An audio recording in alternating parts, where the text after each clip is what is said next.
Okay, let's stop talking about that. So we don't care about the controller layout. Settings are all good. New game. Yeah. With highlights, select this if you don't like pixel hunting.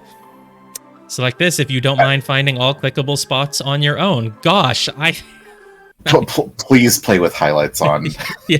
Trust You don't your- want to watch a stream of me just sitting here being like, is it this? Is it this? Is it this? Just clicking everywhere on the screen? I don't know why the pixel hunting option is a thing. It should not be an option. Yeah. Josh likes the graphics in this game. Yeah, here's the thing. I haven't really played any point-and-click games in general. It's just not a genre I've ever played. But I guess this is similar to those. Okay. An abrupt termination of contract. Well, that's very abrupt if you pushed him off a cliff. It's intensely abrupt. Yeah. One moment you have a contract, the next they're pushing you off a cliff. You clicked on the screen and he is just getting pushed off a cliff. Yeah. Yes. Okay, there's some things at the bottom right, so maybe I should move this camera over. Let's move here. Yeah, just above the text box maybe. Go slightly smaller. I don't know. Maybe this will work. Yeah, I made the guy fall. I'm the killer, obviously. Right now, though, I'm really just exploring and thinking. It doesn't say murdering. I'm just exploring and thinking right now. I have some thoughts going through my head. Yeah, look how much you're exploring and thinking. Oh, I see. There's like highlight points that I can click. I guess that's the highlights. So I can examine the guy, the body, or this bag, and nothing else matters. Certainly not like the shovel or the gun. The gun is not relevant. It's not a highlight. No. Of course not. Let's look at the bag first, because it's the most pressing thing, obviously. A lot of things in the bag. 2 bags filled with coins and gems. Yes. A tobacco pouch and a pipe cleaner. Okay. A bag of medical instruments and medicine. And a golden statue. That is it. That's the name of the game. Sort of. With a red stone and a bag filled with coins and gems. Yes, we've already covered the coins and gems. Okay. So one of these bags belongs to one of the people, the other belongs to the other. Maybe that's the initial deduction. Definitely can't click anything else. So there is a hint option. I don't want to look at hints. There are no hints available. Yeah, I know, because we haven't done anything. There's the sun icon, which I don't know what it does. I think it started on, so I'll leave it there. I think that turns on the highlights, I guess. I'm not sure. Oh, yes, that does seem to be what it is. So yeah, none of those settings are new. Okay. I always like to take my time at the start of a game, like checking everything. I'm a very slow starter. Okay. Let's look at the body first. Ah! Yeah, that is what you say when you die. Ah! Dude, you're upside down. What are you doing? It's not good for you. Okay. A scalpel.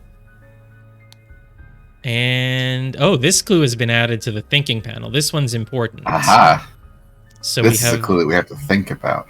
The ruins of Xenopolis and the Bay of I thought this was like a realistic game taking place in a normal world. This just sounds like we're mixing sci-fi with fantasy.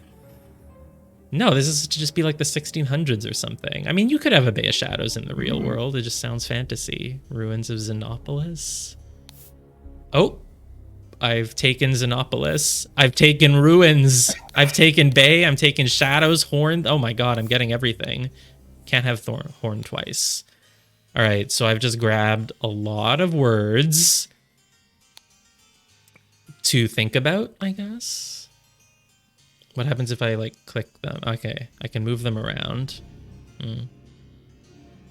Conquer. Why am I a conqueror? Oh, because I've taken Xenopolis. The Bay of Shadows is mine. But I only have one horn. One thumb and one finger. Well, thumb is a finger. Medicine bottle. Cool, but we can't take that. Oh, lot of words here. Okay. Both parties agree to these terms for the expedition to Monkey Paw Island. Albert Cloudsley has rights to 2/3 of all valuables for funding the expedition. Oberon Geller has rights to 1/3 of all valuables and any golden statues found for providing the map to the expedition site. Okay. What a coincidence. So, what's the coincidence? Are these... Is he found a dead? golden... There's a golden statue to be found. Oh yeah, right. Like if we happen to see any if we happen to find any golden statues, not that I have any reason to think there will be any here, but if we find any, you get 1/3 of them. So if there's only one, I guess it rounds up. Yeah. Oh yeah. Yeah. Okay, so Oberon Geller gave the map, and I guess Albert Cloudsley went on the expedition. Did Oberon come with him? I don't know. We don't know if this is Oberon, but I'm taking all of them now. Yes. Can I take them twice? No. So if you click on something you already have, the underline changes from a full underline to a dotted underline. Yeah, I'll just point this out now because the game doesn't really make it clear. It's not a spoiler or anything, but you want to click on all the words, even if you don't get them twice, just to make the underline go away. Because then once you've clicked on every word in a thing, the highlight will change from yellow to red, so you know that you've already done it.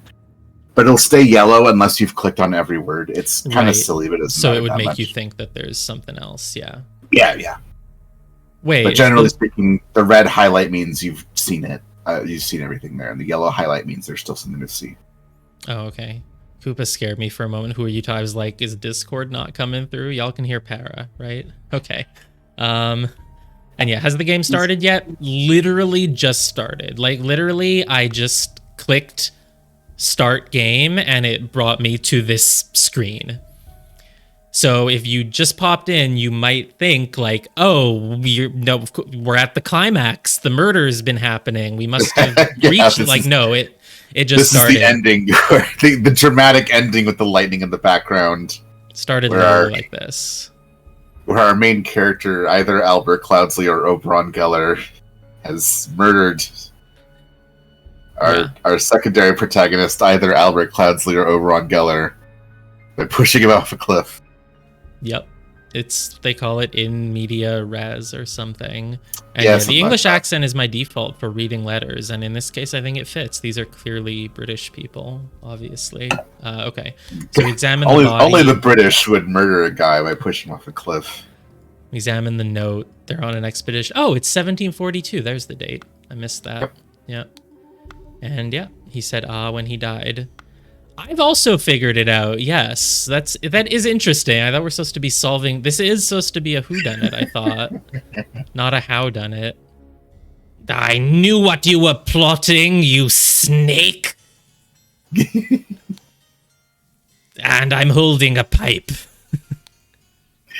And my copy of the contract. I am not going to let go of this pipe. Yeah. Even as I'm killing you. So I don't see where you are holding the dagger and the pipe, but I presume you have them. This guy doesn't look like he was stabbed. He was just pushed. You just happen to be holding a dagger as you did it. It's in your pocket. Oh, you know. And now I've clicked everything, and there's nothing else to click. I'll also point out that on the bottom screen that has all the words on it there, it turns green once you have all of the words that can be found, and there's a little check mark on the right that says 11 out of 11. That means you found all. Oh, I see. Words. Okay, that's good. Yeah, exactly. They're just holding these things in their pockets. That makes sense. Just happen to have a knife in his pocket. Not relevant to the murder, though.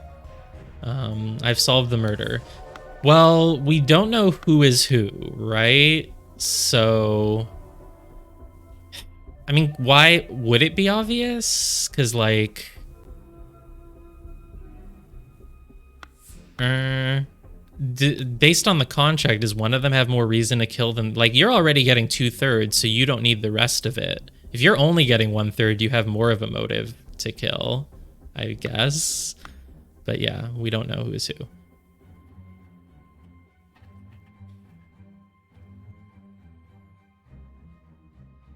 That's nice. See, I'm already cool, okay honestly. with these graphics now that I'm actually in the game. This works. I really like the art style of this game personally. Like, I mean, I get why, like I've said before, like I get why it's nominally ugly, but I don't think it's ugly. Like I think it's a really cool style. I think it's really unique. Oh, okay. I see. So now that I'm done exploring, I can start thinking.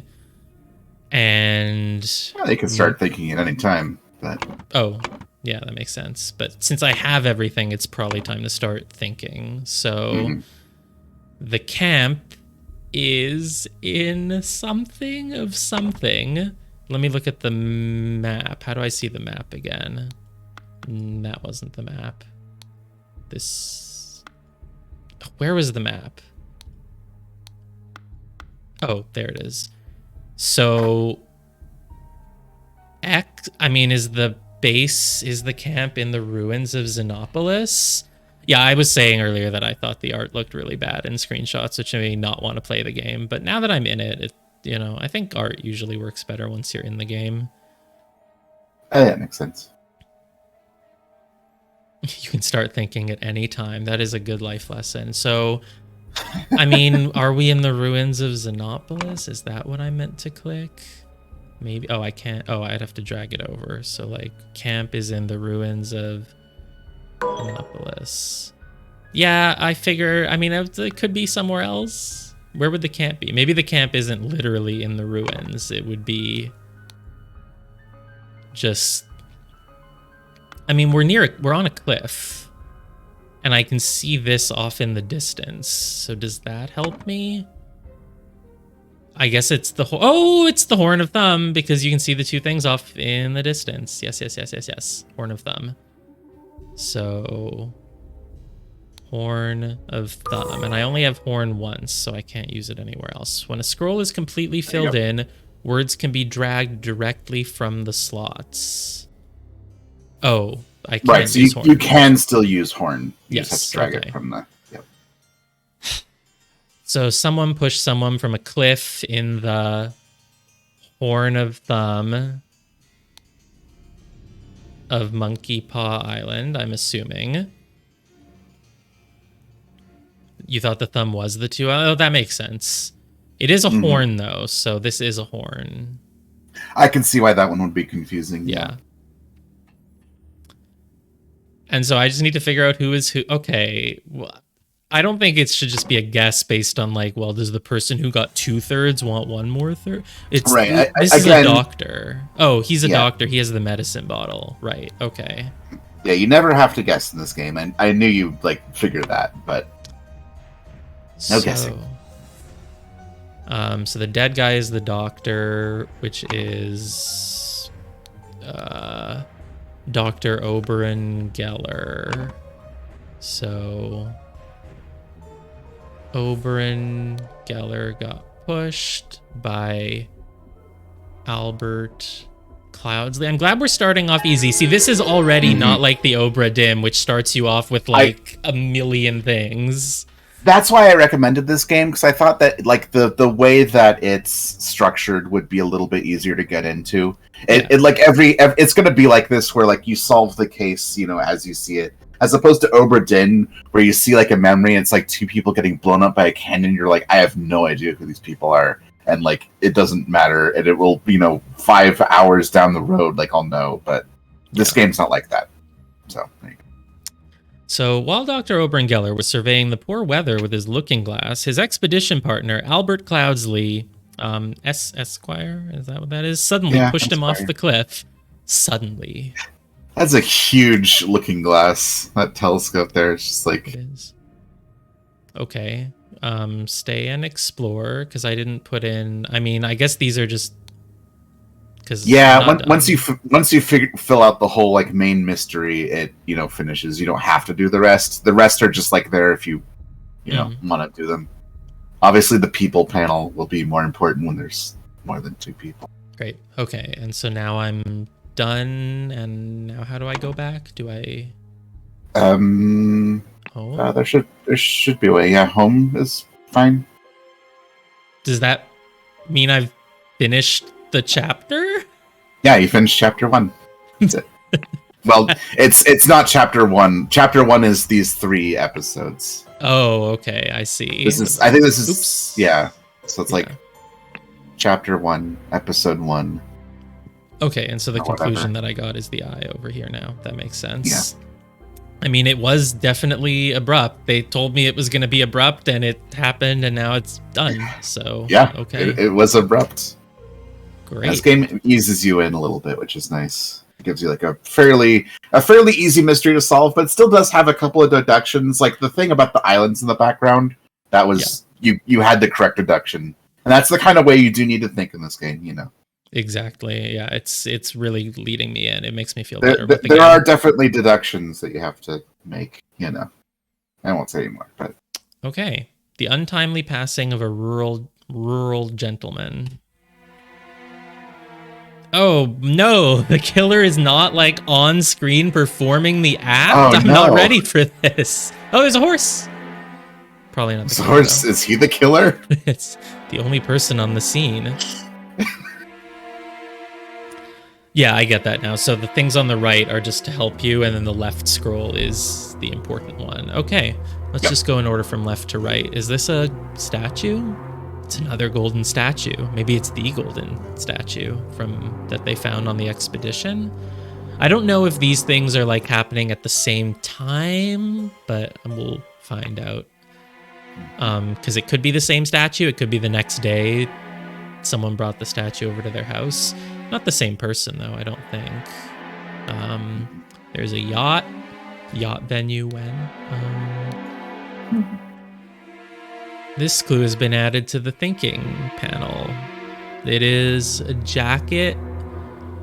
I'm colorblind, but like, is this the color of blood?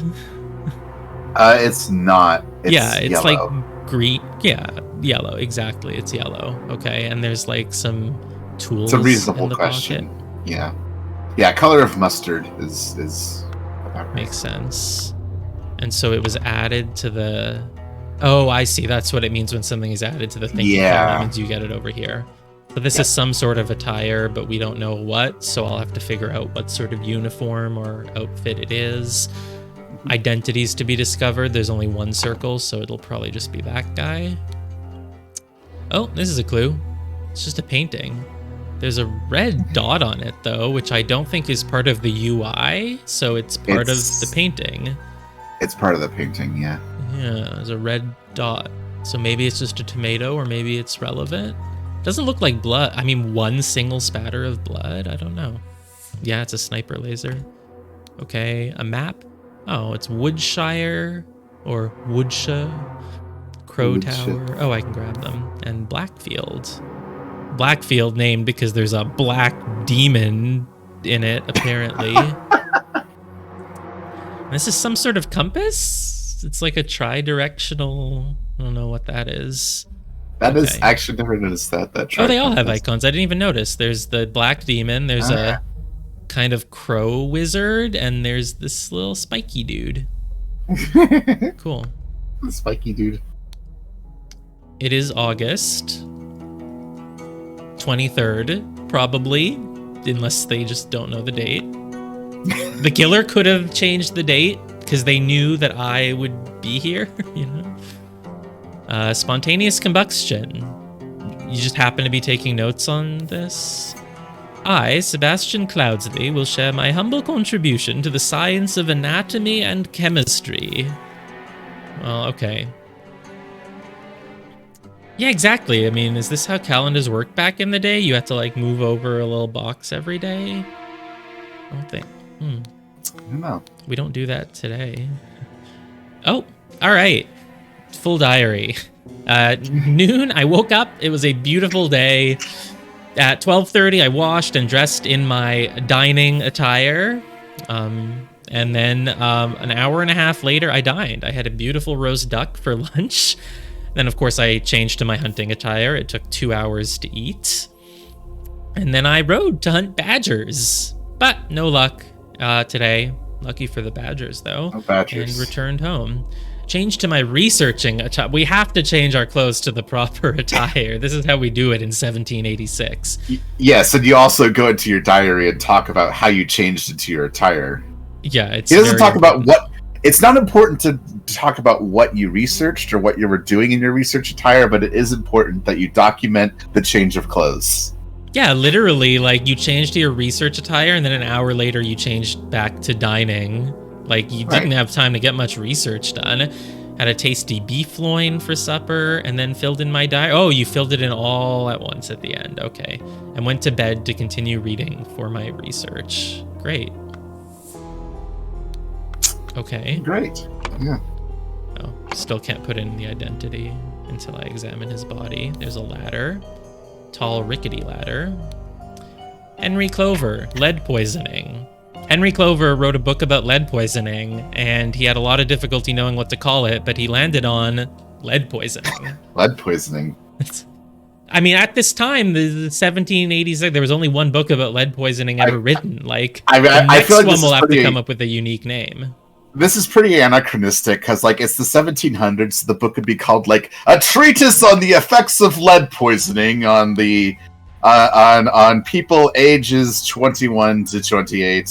Like, yeah, true. So 1786, 1742. So we're 44 years later, actually, at this point.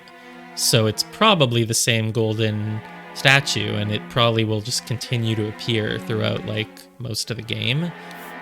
Oh, a horse. You can actually click the horse. Nice. Oh, can I click the horse? I like how you just get the word horse.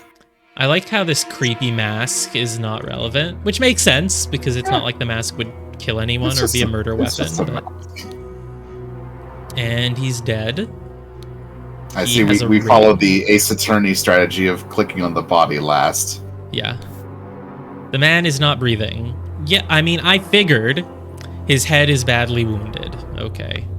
He's not wearing the same outfit as any of the other people, is he? No. Well... This guy, no, I don't think they're the same person at all. They could be, though.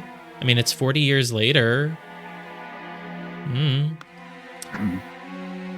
Well, wait, what's his name? We found his name. Sebastian Cloudsley, which was... What were these people? Albert Cloudsley. Okay. True. I mean, this is the expedition attire. Yeah, they change attire. He's in his bedtime attire. Presumably when he's dead, he's in his bedtime attire. That would be a good twist, though, if, like, the diary said, I put my bedtime attire on, but then the body is, like, clearly not wearing bedtime attire. That would be an interesting thing. Might not be doing it. My dying attire. More like his dead time attire. So this was Albert Cloudsley, and this is... Sebastian Cloudsley, and you'll confirm that I'm correct. Nice. Oh, okay. Nice. I got these things just because they tell me what sort of attire the things are. Sure, yeah. This looks like the dining attire, and this is probably researching attire. It's very convenient that he happens to have, like, a portrait of himself eating a roast duck. And, you know, we all have portraits of ourselves eating dinner. That's... And then, so maybe it is what I said, because there's no bedtime attire, and I'm at 16 out of 16. It's he's dead in his hunting attire. Okay. Interesting. So he was killed by the horse. I mean, there's not even another person. If we can't accuse another person, it must be the horse. So, okay. So, Sebastian Cloudsley... Lord of... Well, there's a lake, a river nearby, so it's probably the one near the river. See, I'm getting good at this. So, the Lord of Blackfield passed away in his bed. The cause of death was a... combustion horse. A combustion horse. Okay, fine. The cause of death... That's what they called Rapidash in 1742. Cause of death was a horse head. I'm going to have so much fun with this. Okay. I know I did too, so you were... The cause of death was just a spontaneous wound. Spontaneous wound. It just happened somehow. It was abrupt. Sometimes ladders just spontaneously happen. Okay, the cause of I don't know, which occurred when he fell from... Oh, well, you're giving me that he fell from something. But he can't fall from the ladder into his bed. That doesn't make sense. And what's with the diary saying that he went to bed? It must be from the previous day. He didn't die on this day. He couldn't. Actually, it doesn't say what attire he wore to bed, but... So the question is, was he killed while he was in his hunting attire and someone fabricated this, or was this just yesterday? But if it was yesterday... Oh, right, because he only fills it in at the end of the day. So if on August 23rd he dies in the middle of the day, he hasn't filled in anything yet. So, okay. Cause of death was a... head wound. That's the only thing that fits, which occurred when he fell from a ladder while he was while he was dining, researching, or hunting. Yeah, I was gonna ask if you could tell that the colors are different. I could tell the color was different. That's why I was confused, because I was like, there's no other color that matches this. Yes, while he was poisoning. While he was spontaneous. He was just being spontaneous. Spontaneous. I'm just so random. I'm going to look up this book about, spontaneous combustion. It's just, I'm so random. Like, okay, while he was researching. Screw you. What? 2 or fewer slots are in...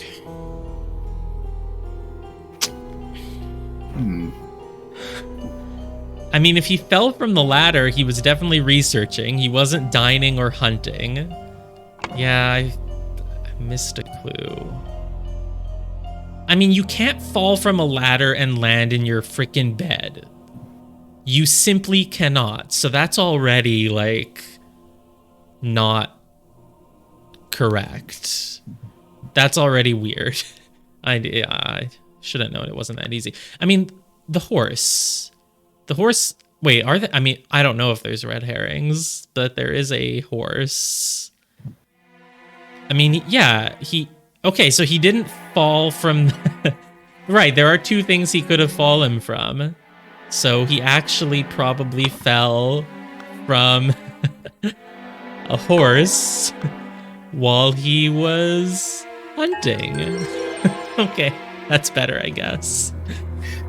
So while the Lord of Blackfield was hunting, his horse threw him off, and he suffered a deadly wound to the head. He was wearing his hunting attire. He doesn't wear, just dining attire when he hunts. He doesn't wear his hunting attire when he researches. Say. Yeah, I mean, we knew it was the horse. Otherwise, it would be a red herring. You don't just put in a horse for no reason. Yeah, that's weird. Like, even if he fell from the horse, someone moved this body into the bed, which doesn't... Why did they do that? We don't know. We don't even know who we are. Like, are we a real person who's investigating this, or are we just the player, Okay, maybe it will all become clear. Hello, spooky dude. Oh, that's a spooky guy.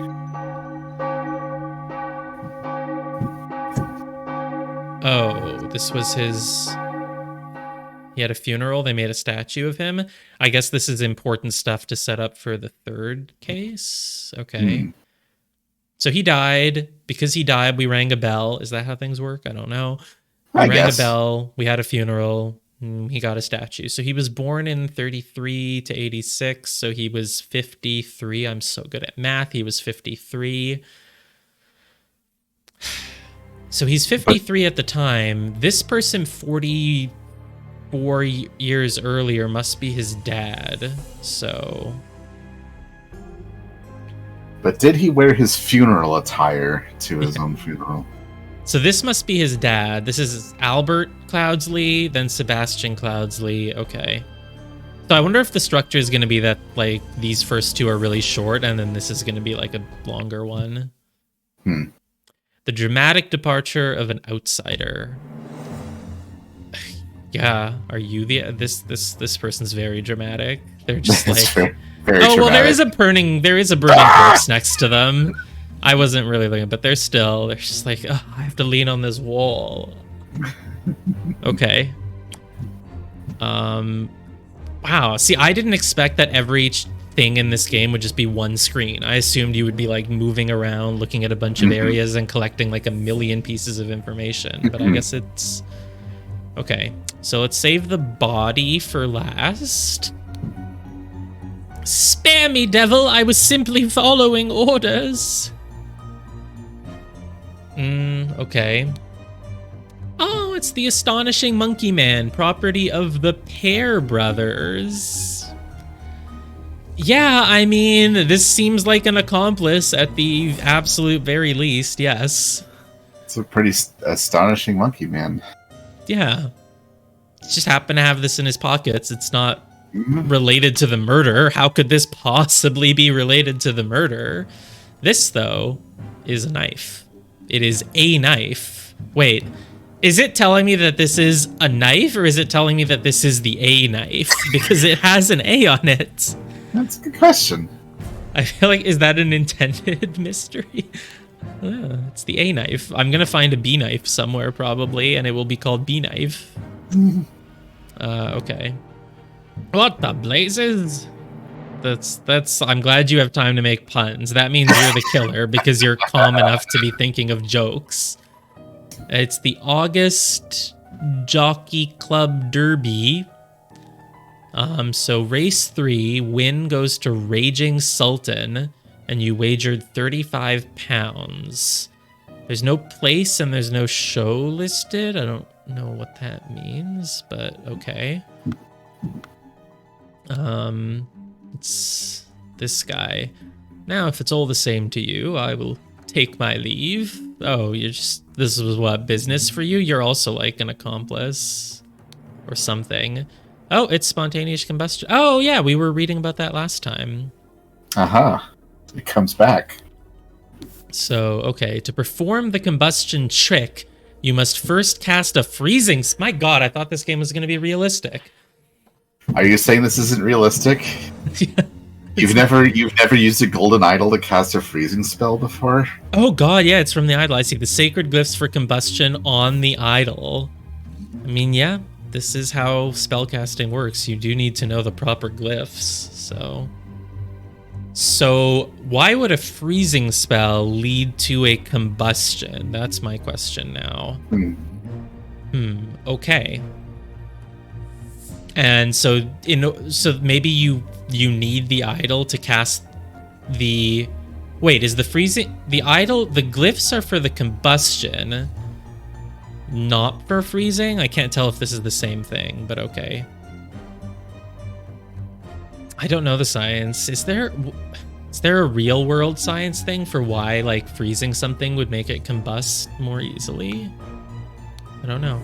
I don't know. Okay, so these are the symbols. Let's just make sure they're the same. So it's the cane. It's the backwards cane. Cane's normally face left, obviously, so this one's backwards. It's the cane, the circle with the lines above it, and the hook. Yep, these are the same exact symbols. Ruby ring. Obviously, you need a ruby ring to cast a combustion spell as well. And money. Everyone does that. So far, the money has not seemed relevant in any of them. The first murder had bags of money, but we don't care about them. There's so many people. Ash Blair, finest tobacco. So you're probably not Ash Blair, you just bought tobacco from Ash Blair. Prepare the carriage for tomorrow. We are to visit my nephew, says EC. So C could be a Cloudsley, could not be, we don't know yet. A saddlebag, we don't need to open it. There's obviously nothing important in it. And a dagger. There must be an A carved on the handle on the other side. We just don't see it. That could actually be a thing. It is a dagger. Okay. Oh, right. This is also a saddleback. This is a tobacco pouch. A! Okay, it's probably... No. I mean... Could be that the knife belongs to the person whose name is A, which is Adam. So, okay, Adam and James live here and they do different tasks on each day. Do it properly, you lazy oafs. So someone owns this place and then Adam and James are like their servants. Oh my god, we're only at 6 out of 26? There are multiple locations this time. There we go. Okay. What an unexpected turn of events. I never thought that the combustion book would lead to this. I love how just stoic they are about the whole thing. They're just like, oh, that's interesting. Yeah, some of them this are. man appears to be on fire. What's a puzzle number? Gosh. This person is scared, but they do seem to know what was going on. This guy is surprised. Yeah, this guy is not stoic, yeah. But he had time to make this the guy. pun. These guys are surprised, though. Oh, yeah, this guy just said, interesting. Wow. Yes. I mean, I think you're all in on it. Certainly novel. What a curious turn of events. Yes, we have to figure out who did this, Luke. An embroidered handkerchief, more money. I'm just going to assume money is never relevant unless something majorly changes. I don't know what the Orient Express. I don't know much about mysteries in general, so if this game has references, I wouldn't really get them. Oh god. See, this is what I was scared this game was going to be. There's already like a dozen names here. I'm just I don't know how I'm going to. Okay. Dear Edmund, it has reached my attention that you are seeking a capable new servant. Well, I have just the man for you. David Goran is an experienced coachman with a diverse set of talents that I am sure you will find very useful. Now, if you are displeased with his services, do not hesitate to let me know. Yours, Theo. Great, so you are looking for a new servant. He's a coachman. Does that mean he rides the horse coach thing? Or, I'm not up to date on my 1700s servant hierarchy. Yeah, coachman means like someone who drives a horse coach. Okay, cool. Basically. So David Goran is an experienced coachman with a diverse set of talent, because you want a servant. He's a coachman, but he can also do a lot of things. And this is Theo recommending it to Edmund. So maybe this is Edmund. That would make sense. A stiletto blade. What is the difference between a stiletto? Like, why would someone have a stiletto blade? And what is a stiletto blade? I feel like I don't really know what a stiletto is. Like, it's a word I've heard a lot in my life, but I've never really thought about what it is. I mean, I think it's what it looks like. I think it's just like a kind of a thin dagger. Okay. Why would someone have a stiletto instead of something else? I don't know. Okay. Like, they just like that type Right, it's heel. That's why I was like, stiletto, like, is this a bayonetta thing? Like, that's all I associate it with. So it's stabbing, but for rich people. I do associate stiletto with fancy things. Oh, could be a letter opener. Maybe not.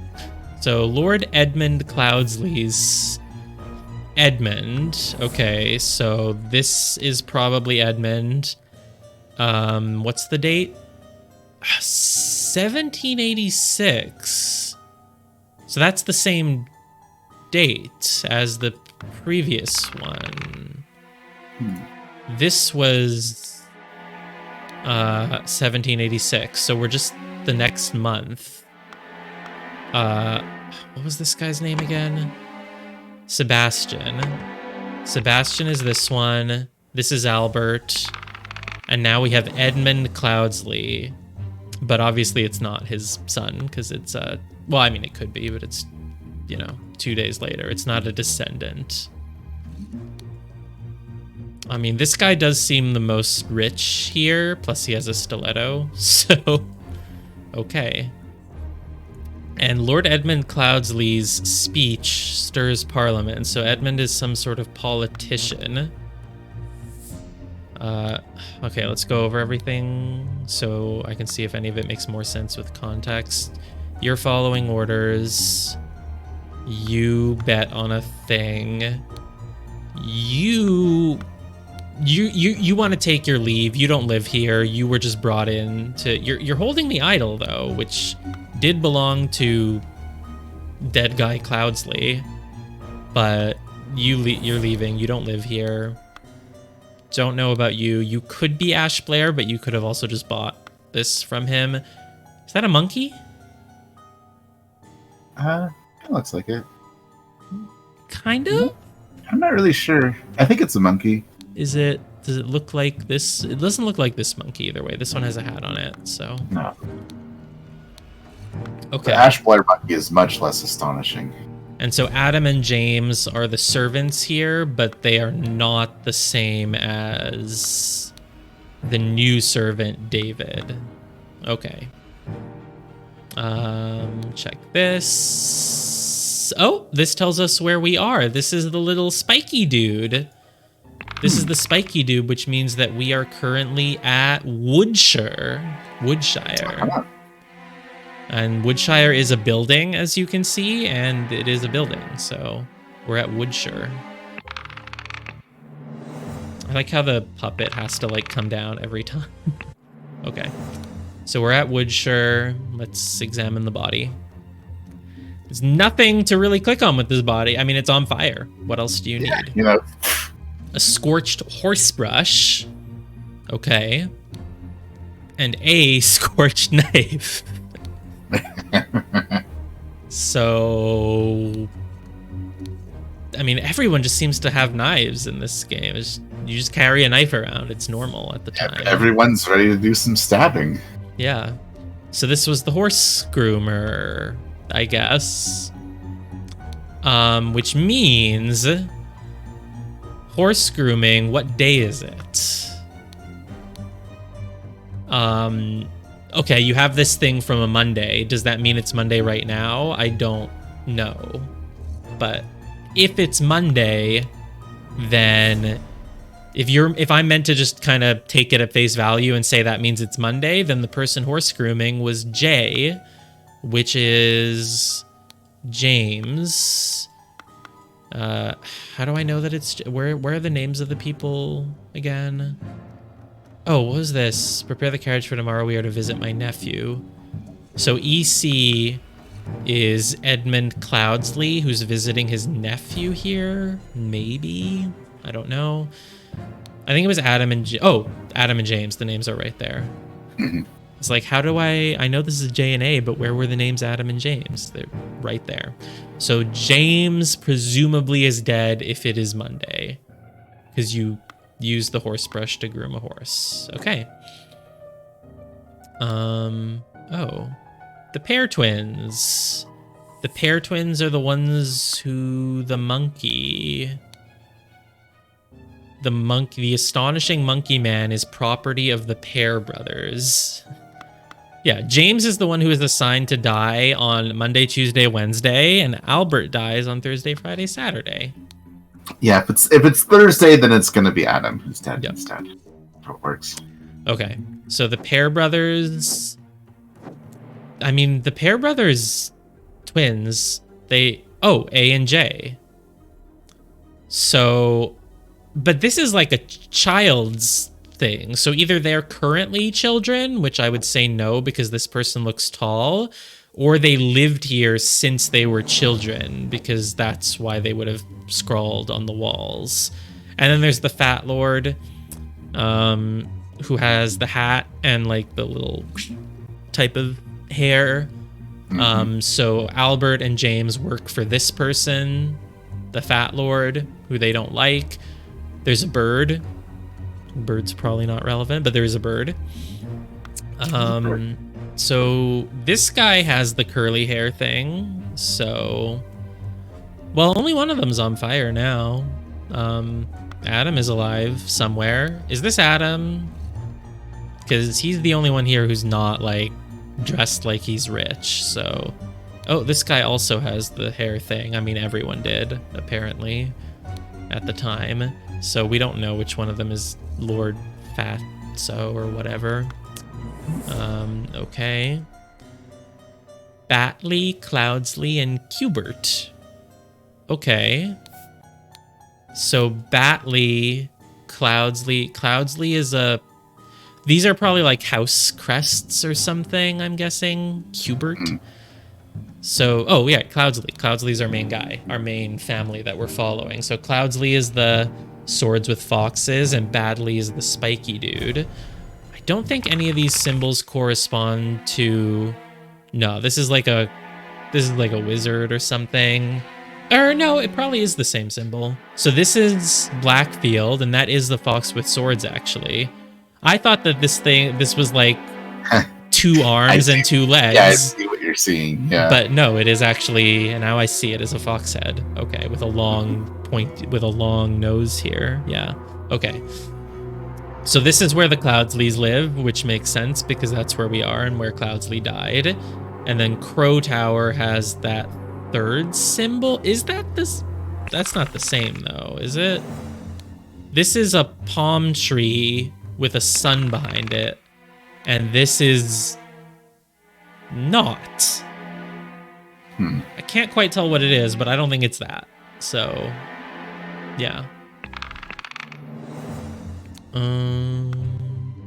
Woman. My apologies. He can be so badia sometimes. I don't know how to pronounce this word. Yeah, I don't know what that means, but well, you know. Video games are great at teaching you new words, right? So yeah, now true. I will know what badir means, assuming someone tells me. Oh, Shamal Bhat wrote Simhasana Batisi. Don't know what this is either. Oh, yeah, it's a cool knife. It's an ornamented Qatar blade. I mean, this woman has a lot of foreign things. I've played Diablo 2, so I know what a guitar blade is. I don't think I've ever come across a guitar blade, but I've seen blades that look like this. That. Yeah. Simhasana Batisi, a fan. 6 rings with various stones. Okay, wow. The ruby ring doesn't feel special anymore. There's all these rings. 4 pounds. Wow, that's a lot less than the other people, but she is just sitting at her table, so she doesn't need to carry a lot of money. Nicholas Maker. His name is just Maker. Okay, Nicholas Maker, attorney. Could that be this guy? Is he here to give advice on what happens if you have been part of a murder plot? I would not have expected one of your family to treat a legal document in such a way. I am appalled. Okay. Oh my, she's apologizing. Yeah, I'm sorry. My husband just, he treated the legal document that way. I'm really sorry. Is this the document and he's mad that they like drew circles and underlines on it? So, reading of the last will and testament of Sebastian Cloudley, who is the one from the previous thing. Yes. Edmund is the current one. Albert is the one from 40 years ago who found the idol. So Sebastian died.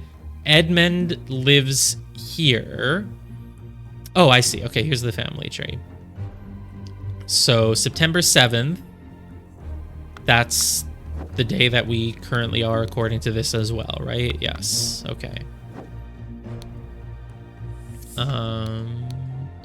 So Albert and Mary, yes. So this confirms my theory. Albert is the ancestor, was married to Mary, who we probably haven't seen unless she's like, she would be really old.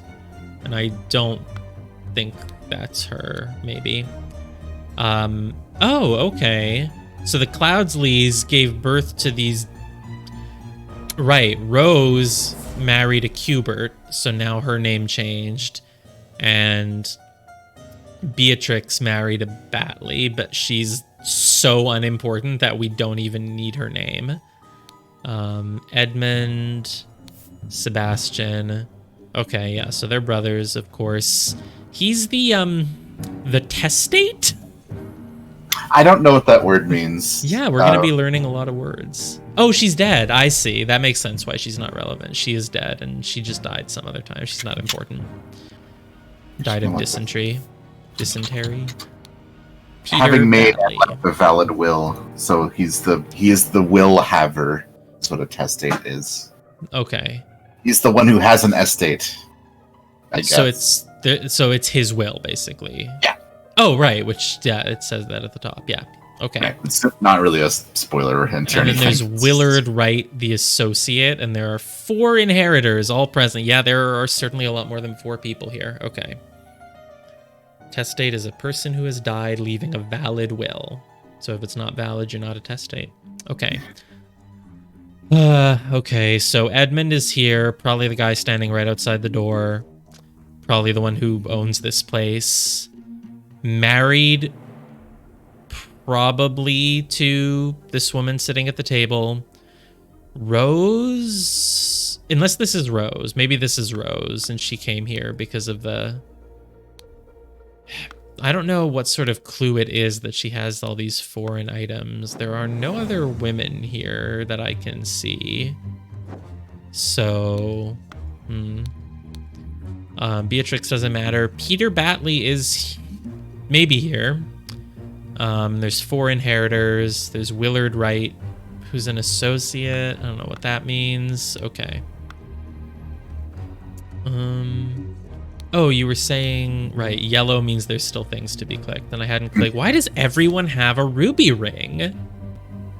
I can't tell if it's just like sort of like, you know, window dressing. Like, yeah, we have to give everyone a few things, so we'll just kind of just give this person a ruby ring and a knife, and then this person can have like, I don't know, maybe a ruby ring and a knife, and then like, they just all have them. They all have money, that makes sense. God. See, I told you this game was going to get overwhelming. So aphorism, which is a word that is not as rare as testate, but I'm still not sure I know what it means. Aphorisms by Sebastian Cloudsley. Oh, I guess it's like sayings. How to be happy. Happy is one of my code words. It's going to be like, happy. This person died of happy.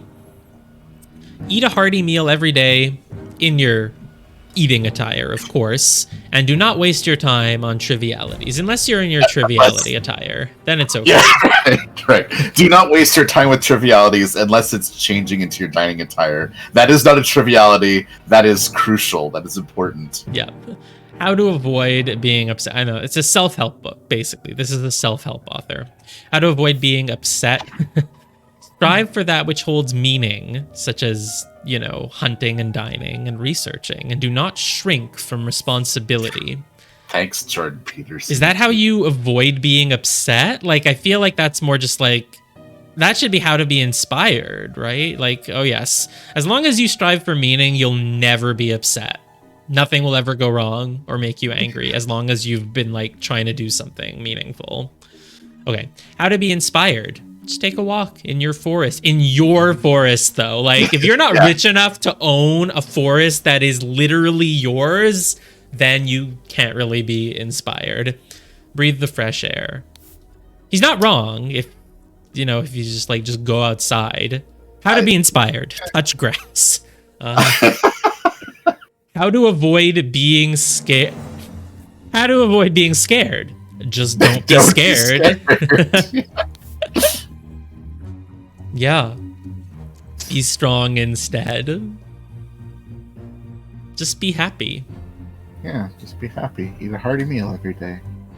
Okay. Don't waste time. It is actually like, this is mostly true. Like, how to be happy and live a good life. Just like, go outside, breathe, be in nature, eat good. Like, that makes sense, right? Yeah. That is pretty good advice to kind of go back to basics. But, yeah, okay. That's the book on the floor. Fireplay. Well, now I know. Oh, I was going to say, now I'm going to fill out all the rest of the 26. We're at 24, though. Wow, I didn't realize we'd done so many. I'm leaving the fireplace for last. Oh, it's the last thing in the room. I was going to look for something else first because it was intimidating, but it is the last thing. So, okay. There's this letter. Dear Peter Batley. Peter is the son of Beatrix Batley, who's already dead. I'm running out of voices. Okay. So, we have sent you frequent reminders concerning the settlement of your debt, and yet to date, the debt remains unpaid. We humbly request that you make your payments as soon as possible, or we will be forced to take the matter into our own hands. The debt currently stands at £255. Blackguard and Buck loans. Oh, that's a good name, Blackguard and Buck. Yeah. Like Though Hades has taught me that this word is actually pronounced blackguard, apparently. Blackguard or blackguard. Yeah. Peter Batley never takes an L. Sounds like a meme. Is this what Peter Batley is known for? He's spoiling me. It just sounds... Okay. So, Peter Batley. 255... I know, exactly. It must be a lot. I don't know what 255 pounds... I don't know who Peter Batley is, but he's definitely taking a big L right now. Right. I mean, this person has only 4 pounds in her pocket, and so 255 must be a lot. Okay. Blackguard and Buck loans. And I don't feel like we've seen Blackguard and Buck written anywhere else. Okay, and now there's this. Oh, hey. August Jockey Club Derby, race 6, Spinning Jenny, you bet 50 pounds. So why is it that all of one person's belongings are just all in the fireplace? Like if this belonged to the dead person, it would just be on his body and it would just all be burned. It's about 2,500 pounds today. Yeah, that also totally helps me. Yeah. How much yen is that? Okay. So, sure. So we know that someone else took out a thing from they bet 50 pounds on Spinning Jenny in race 6. This guy bet 35 on Raging Sultan in race 3. They're different races, so it's not like, oh, one of these people won and the other lost. They could have both won or both lost. We don't know. And there's this note. Okay. So I, Sebastian Cloudsley of Blackfield County. Blackfield is the one down there, the scene of Chapter 2's crime. Being in bodily health and of sound and disposing mind and memory, nominate and appoint Nicholas Maker as executor of my last will and testament. So Nicholas Maker is the attorney who is sitting at the table, presumably, because he has his business card on the table. Dear brother Edmund. Right. Sebastian is the one who died down there. Edmund lives here. So Sebastian hired Nicholas Maker as the executor of his will, just in case he died, just in case he happens to fall off a horse at some point. God, now there's going to be a lot of things. It is. Going to sleep is usually a recommended thing, for sure. Everyone should do it once a day, but make sure you are in your sleeping attire, Yash. Good night. Night. So Willard, who's Willard Wright? I don't remember again. Is it listed on the will somewhere? He's the associate.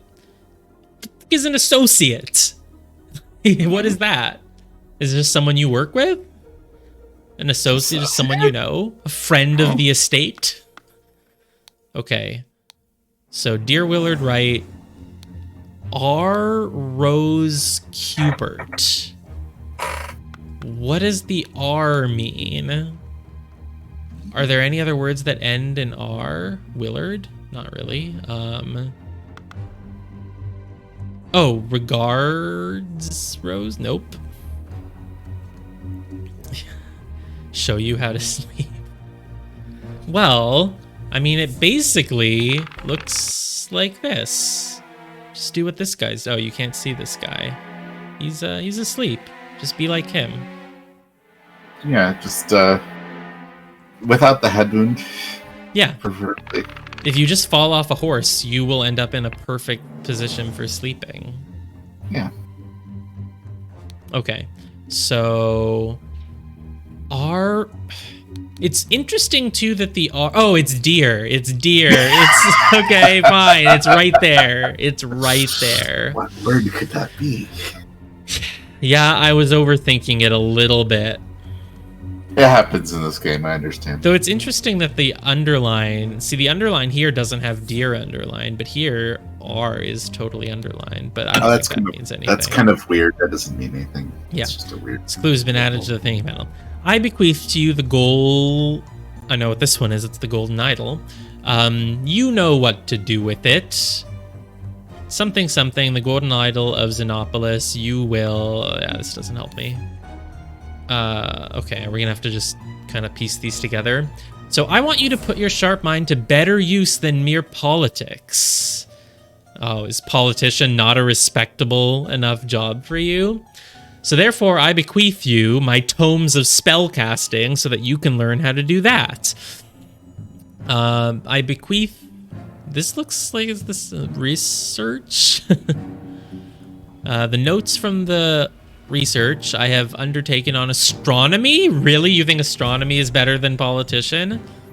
I grant you leave him to finish and publish it under both our names. Oh, okay. So, right, because Edmund... Oh.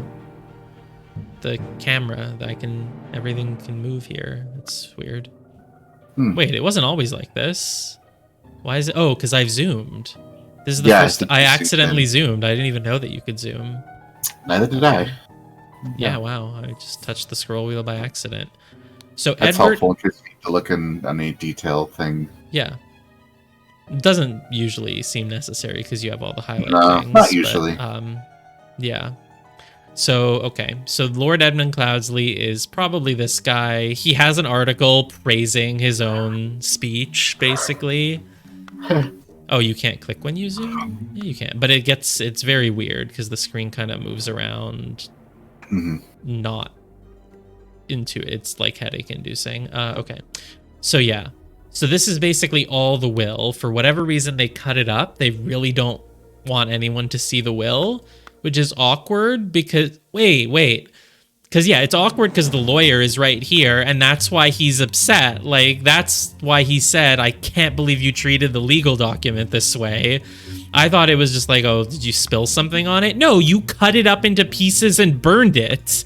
And she's just like, oh, he can be careless sometimes. She didn't say careless, she said bad-ear, but we don't know what that means. So I'm interpreting it as like, yeah, we were a bit careless. You know, the fireplace is right over there, and the scissors kind of fell on it, and then it was just like, you know. So, okay. So basically there's letters to everyone, but to Edmund, he said, stop being a politician, take over my astronomy work. We don't know what he said to the others. He bequeathed someone the golden idol, but we don't know who. We met so rarely after you left to marry your husband, your Batley, your Cubert, your whatever. Therefore, I bequeath to you the whole Blackfield Manor, or maybe just the Blackfield Man. You know, the guy. Yeah, the guy. Manor house, a museum for the colonies, my savings, my land, my house. Come home and establish life and accomplishments. So that's interesting because it's like, oh, we didn't really speak much. Like, I haven't really spoken to you in a while, but you can just have like everything, just literally everything. Okay, sure. My late sister, that's not who we're writing to, but my late sister, your mother. Wait, my late sister, your mother. Who would that? Because this is, oh no, this is Sebastian Cloudsley, and he says, my sister, your mother. So this one is written to Peter Batley, presumably, because it doesn't look like Rose has a kid yet, or Edmund. So to Peter Batley,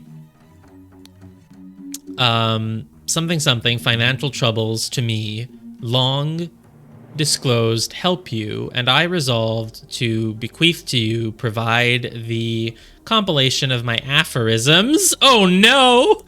You clearly lack direction and inspiration in your life. Wow. You clearly don't know how to not be scared. Yeah, I think Peter Batley got the book, the self-help book, in the will. So the other person got like the entire house, the estate, and all the money, and Peter Batley got Got a self-help book saying, don't be scared, be happy. Well, I mean, it's the greatest gift of all. If Peter Batley can just put those aphorisms to good use, he can turn his life around. All right, 26 out of 26, which means obviously I now have everything I need to know what happened here. It's really all slotted into place in my mind. Let me elucidate you all on what happened with the pair spontaneous combustion idol, Adam, James, Edmund, David, Goran, Cloudsley, Badley, Hubert, Nicholas. It's all easy. If you could see my mind right now, it's just the pieces. They're all coming together. I know everything, including the names of these 8 people. Oh my god. Okay. James is the dead one. Right? The dead one is the one who was horse grooming on Monday, which is James. That's probably Adam because he's the only other person here who could be a servant. So this is James Pear. That's just their last name. This is Adam Pear. I can drag it twice. Oh, you can always drag everything twice. Okay. Adam has a knife because he is Adam. Yes. I don't even know who's... Why would you kill... So, did you just kill James Pear just because you wanted to test out your combustion and you were like, yeah, I might as well do it on a servant because they don't matter? Because, like, it doesn't even seem relevant to anything else that's going on. Like, there's a will, but, like, James Pear, the servant, is not involved in the will. Like, you would think the motive for murder, I've made a new word, the motive. You would think the motive for murder would in some way be related to the will and the fact that an entire estate is being passed on and like so forth. But instead it's just like, oh yeah, so on the day that the lawyer came here to discuss the will that we shredded and threw in the fire, we also just kind of felt like doing a combustion test and killing the servant, but it has nothing to do with anything. Yeah. Pears. I know, it sounds like a slur. What a bunch of pears these do. Not even a slur, it just sounds like an insult. But okay. So, God, I don't know how I'm going to begin with all these other things. Well, we know Nicholas Maker is this guy. So let's just start with that because it's easier. Nicholas Maker. This is a woman. I know, I'm great at deduction, right? That's a woman. And so the question is if it's Rose or Beatrix is dead. So is Mary. Therefore, it has to be Rose Hubert, the only woman in existence. There's no other women. So no other women. And the fact that she has these foreign items. So that's Rose Hubert.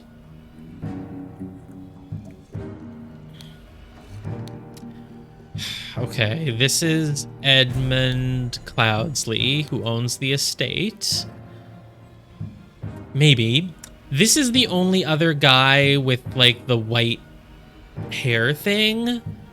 So, does that mean that he is the Fat Lord? Maybe not. I mean... Because the lord of this estate is Edmund, but Edmund doesn't have that hair, and this guy does. Why does it matter who bet on horses? Because I don't really... I don't know why that matters to anything, but maybe I'll see something. Oh, I should look at this text. Oh, the letters have all come together. Okay, we can just read the whole thing. So, we met so rarely after you left for colonies, therefore I bequeathed you my savings land and... That's so weird. We just haven't spoken in a while, so I give you everything. Okay, I want you to put your sharp mind to better use than politics. Take my astronomy notes. Yeah, I got the gist of that one already. So, this is addressed... Why do I have the emotions? Are they gonna... Oh god, it's gonna come up here. So-and-so was happy to receive... That's going to be it, basically. Was happy to receive something in something's will. And yeah. Okay, so let's do that later, though. So this one is to Edmund Cloudsley. My late sister, your mother, disclosed your financial troubles to me long ago, and I resolved to help you. I bequeath to you a compilation of my aphorisms to reflect. Jeez, my God. Why does he hate Peter Batley so much? Okay. I bequeath to you the golden idol of Xenopolis. Oh, wow. So it doesn't go to... So you want Edmund to continue your astronomy research, which has nothing to do with the golden... I mean, of course, it wouldn't, but, you know. Sure. So Edmund, Peter... We met so rarely after you left for the colonies, therefore I bequeath to you everything. Come home and establish a museum of my life and accomplishments. You wouldn't give that... What does he give to Rose? Like, does she just get nothing because she's a woman? Or like... Because I don't... Like, they're still sexist back then, right? It's the 1700s. So, like, are you really going to give Rose the... I guess she can... Yeah, if it's an estate, she can manage a house, basically. But you wouldn't give her the golden idol. But I'm not... This guy must be the associate, because he just looks like he just came in to do some shit and then he's leaving. So he must be the associate.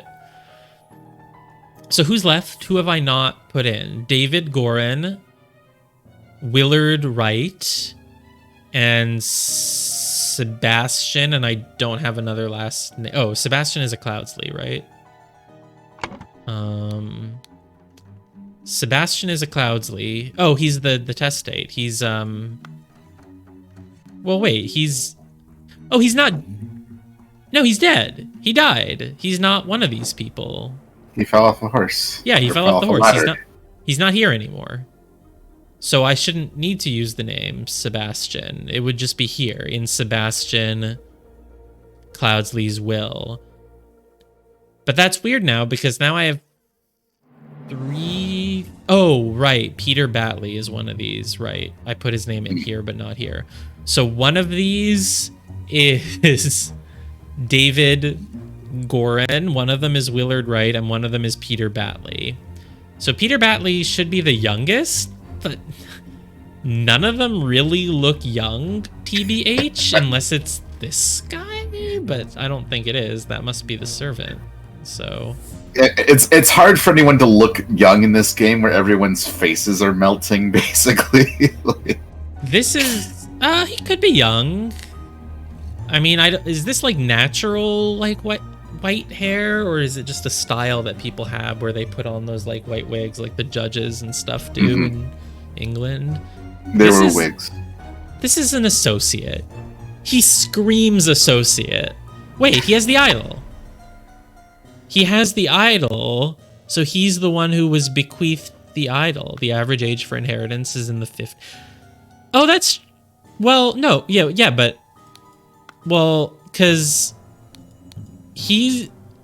Oh, right. These people are all old. He just died, so yeah, he could be like 70. So even in someone one generation less could still be like 40 or 50. So yeah, no, he doesn't really have to be young. Willard Wright is the associate ? It's like this guy, Nicholas Maker, is confused about who Willard Wright is. It's like, so why are you giving this guy the golden idol? He's your associate? I don't know. So we met so rarely after you left for the colonies. Well, that would be the Cubert, right? Because Cubert was the only one on the map that doesn't really have a thing.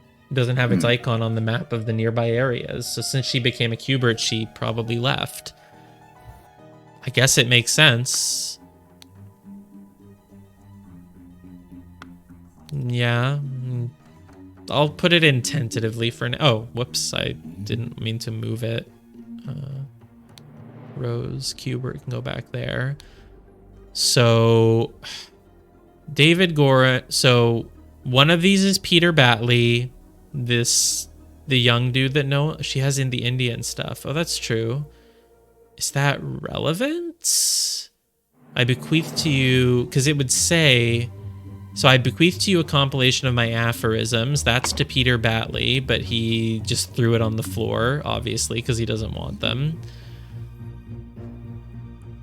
I need to remember who David Gorin even is, because he's not on this. Maybe he's an inheritor. Willard Wright, David Gorin. I need to remember. Willard Wright is the associate. Who's David Gorin? Where did that name come up? Was it... No, this is Theo. Oh, David Gorin is the experienced coachman. And since I have his name, I guess he's one of the people. Is he this guy? Is this what a coachman looks like? He does bet on horses. Okay, but that's not logic. Like, well, if you work with horses at your job, then you must also bet on the... Like, no, that's not actual logic. And there's a thing here. So does everything here belong to the dead guy? Sebastian Cloudsley? Like, why did it matter that he was betting on a horse? Whatever, I'm probably overthinking it. Let's just... So David Gorin is the coachman. It's not this guy. Let's just make some guesses. This is Willard Wright, the associate. This is David Gorin, the coachman, maybe. And that would leave the other guy as Peter Batley. Yeah, he looks kind of young. Oh, prepare the carriage for tomorrow. We are to visit my nephew. God, what's a nephew? A nephew is the child of your sibling. So this guy got a letter from... Prepare the carriage? That's what a freaking horse dude does. Yeah, exactly. I just got it. Yes, he is the coachman. Okay, so... Sorry, I'm so sorry, Peter Batley, that I thought you could be a coachman. Obviously, you're not. So then this... Assuming this is, in fact, the associate Willard Wright, because associates say things like, I'll take my leave now. This has got to be Peter Batley. And look at him. Of course, he's a fucking loser. He's like, oh no, a dead body. Like, he needs the help from the Book of Aphorisms. Oh, and he's betting on horses because he's got a huge debt. Yes. Perfect. This is Peter Batley. Yeah, he's kind of young. You know, it's a wig. It could be young. Peter. Let's go. Cool. And then what was this one? Who's getting the golden idol? I guess it's the associate Willard Wright, apparently. Which is very interesting. We really don't know much about Willard Wright. He is an associate. You're giving him the idol, and he... seems to be the one who did the combustion. So this is a suspicious fucking dude. Very suspicious. He's got the face of an associate. He says things that associates say, like, I'll take my leave now. That is what associates say, and yeah, that's what I like, the question mark in the will, like, associate. It's like, even Nicholas Maker doesn't know who the guy is. He's like, okay, he's some guy, and you've put him in your will, giving him, like, an actual golden idol. Like, okay. All right, so now we have to fill in the murder, which seems completely unrelated to anything else. It's just like, yeah, well, Willard Wright was there. He just wanted to kind of test out his new idol that he got, so he just kind of burned someone to death just to see if it worked. So someone was happy to receive, well, could still be upset, I don't know. Upset to receive idol. That's not grammatically proper. I can't remember if they all have to be grammatically proper, but sure, he was set to receive idol. Shouldn't it be the idol at least? Maybe it's... That would make more sense grammatically. Set to receive aphorisms. Whatever, let's keep looking. In Sebastian Cloudsley's will, and ordered so-and-so and so-and-so to take the so-and-so to take the idol from Huh. It's interesting. Was set to receive research. Okay. Okay, well, suddenly, James Pear died from spontaneous combustion. It's wasn't a red herring. We've been building up the spontaneous combustion for like the first 2 little chapters there, and now, yeah, someone just died from it. So, but I don't know what this is. So someone was, they might have been upset. Upset is a better murder motive. Like, does it make sense if I say they were upset to receive aphorisms? Like, Peter Batley was upset to receive aphorisms and ordered something and something to take the... I don't think it's related to James Pear at all. It's literally just a random thing. I could see Peter Batley being upset to receive aphorisms, because it just doesn't make sense. Was something to receive idol. Yeah, I was upset to receive aphorisms and ordered someone and someone to take the idol from Willard Wright? That doesn't really make sense, but like, if you found out that you're getting nothing and you want to take something from there's literally only one other noun other than house, which to take the house from Rose. Let's actually look over the evidence instead of just stumbling around. So let's check it all again. The Pear brothers. Oh, you're just letting me know that you're a Pear brother. I mean, I could tell because you're not dressed like you're rich and you don't have a stiletto. You have the A knife. You have the A knife, yes. Because your name is Adam. Adam. So, yeah. This is James. He was grooming the horses and he has the A scorch knife. This is Peter Batley. If you look very carefully, you can see that he has a J scratched into his knife. Yeah, totally. It's, does he? Oh, yeah, he does. Yeah, he does. Oh, you were not kidding. Yeah, he does. Okay. So yeah, this is Peter Batley. He seems surprised. I can't really tell if he was doing anything before this body combusted. Now, if it's all the same to you, I will take my leave. I mean, it kind of, maybe that's it. It's like Peter Batley wanted to say like, hey, it's not fair that I get nothing. Why does this random dude get the idol? I should have that, like, and tried to take it. And so Willard Wright, the associate, combusts a body just to, literally just to cause a distraction and say, like, what were you saying? You want me to give you the what? Sorry, there's a burnt corpse now. Anyway, I'm going to take my leave. I don't know. I'm working things out. So this is the new coachman, Ash Blair Finest Tobacco. I don't know why that's relevant. Maybe you used your...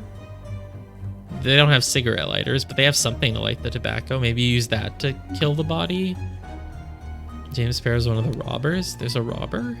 Prepare the carriage, blah, blah, blah. A saddlebag. Oh, you know, a saddlebag is also a thing that a coachman would have. So in retrospect, there were some signs. A dagger. Obviously, also coachmen have daggers. Yeah, stable cleaning, whatever, doesn't matter. Embroidered handkerchief. Oh, does this EC Edmund Cloudsley? That was also a hint. So, dear Edmund, Theo sent over David Gorham. I don't think anything else really matters here. Edmund Cloudsley gave a speech. He's got a stiletto. He's got some money. This is the House Cloudsley banner. The Pear twins, they do not like the Fat Lord.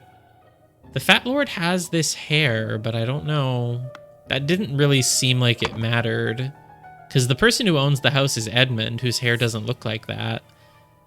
I guess Peter Batley could be the Fat Lord? I don't know. I don't know why that would matter, though. So whatever.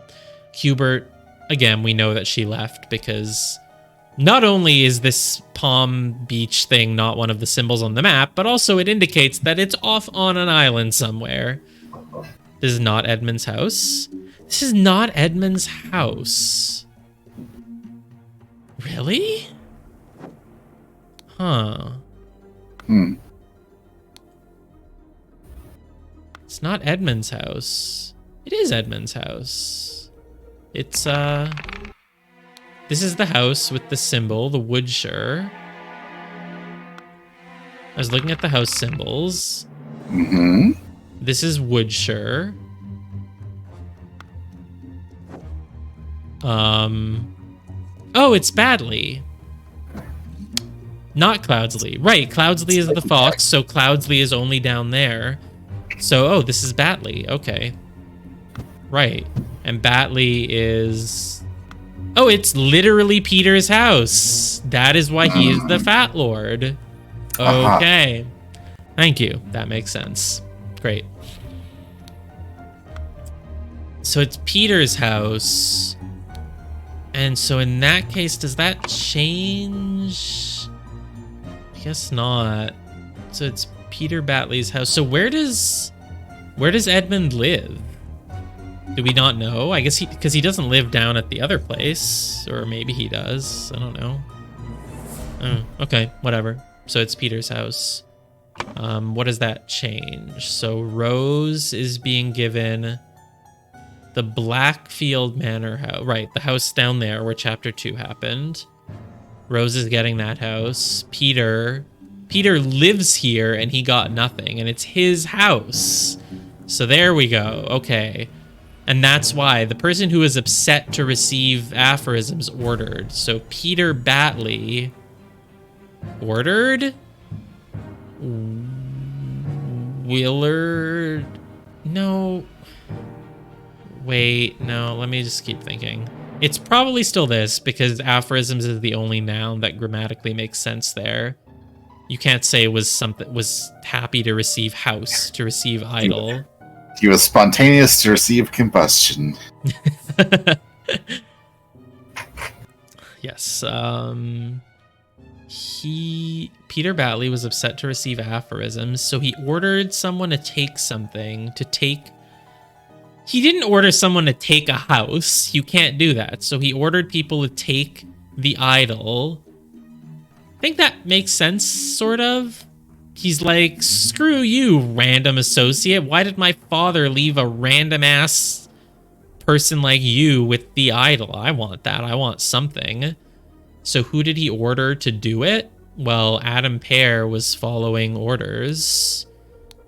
And I guess it makes sense that he would order both of his servants to do it. Hey! No hints accessed. Yep. So Peter Batley, encumbered by his gambling debts, had placed high hopes on his uncle's testament. Okay, that makes sense. Upon discovering he'd inherited nothing but a book of aphorisms, he tore up the will and ordered his servants to take the golden statue from the stranger, Willard. No hints at all. I mean, I didn't really use hints. One person telling me, like, oh, it's Peter's house. Well, that does help, because it makes sense why he's the one who could order people. It makes more sense when you realize that Adam and James Pear are his servants. Yeah, that's why yeah. And he's the one he both gambles on horses, but he also owns horses. Is one of the kind of deep. Wait, yeah, it's very deep. What does it mean though that he owns them and gambles on them? Well, I'm just saying, like, it's common for like rich people to own horses that they enter into races. Oh, he entered his own horses. He wasn't just betting on random horses. I see. I think so. It's not going to be super important. Yeah, but whatever. I think that's what's going on. Yeah, that makes sense. So yeah, that was a bit of a hint. I mean, I could have gotten there. It's just speeding things along. Yep. You were basically there. There weren't really options. There weren't any other options anyway, right? It was just like, because once we knew this was the coachman and this guy was this had to be Peter Batley, and so then I would have been like, oh, so he's the fat lord. But yeah, I was very stuck thinking it was Edmund's house. So yeah, that slots the rest of it into place. Okay, great. How long have we been going? Hour and a half? Okay, we can do one more chapter, I guess. You think if we go another hour and a half, we can like finish all of the next like chapter? An hour and I think that's on the. I don't think an hour and a half is probably not long enough to finish the next 3 episodes. Right. But it is enough to finish the next one for sure. Yeah. Yeah, we can just do one. Yeah, I don't know. We'll see. Because then, an hour and a I half. wouldn't worry about stopping at the end of a chapter or whatever. That's not really. It doesn't really matter. Yeah. Okay, that's fine. Because I was thinking an hour and a half is too short to stream. 3 hours would be good. So yeah, let's go. Let's finish this at least. I should have looked at the paintings a bit more. The Murder at the Little Mermaid. Second episode, like the second thing on this chapter. Yeah, episode 5 or whatever. Okay. Is that one's pretty long. They're gonna start getting longer. That makes sense. Sure. All right, let's do this one then. Yep. So what we learned from the first one is basically that we can really jump ahead in time a lot. And we know that the Cloudsleys are important. And we know that we're following the story of the Golden Idol, apparently, which can be used to do combustion, but it's out of the family now. The Cloudsleys don't have it. So chapter 1 might have just been like a little prologue giving you the history of the Golden Idol before it ended up with Willard Wright, the associate. I don't know. Okay. Murder at the Little Mermaid, which is the name of an inn, I guess. All right, we're back to one screen. We have 26 things to find on one. Oh, no, there's a trap door. Okay. Window. Oh my god, there's a freaking horror thing. There's like a living scarecrow or some. What the? That is actually a horror thing. Why did that bugger give me a note when he knows damn well I can't read? It's my. Okay. An old rusty half of shears. Not a dagger. Points for originality. A piece of stale bread.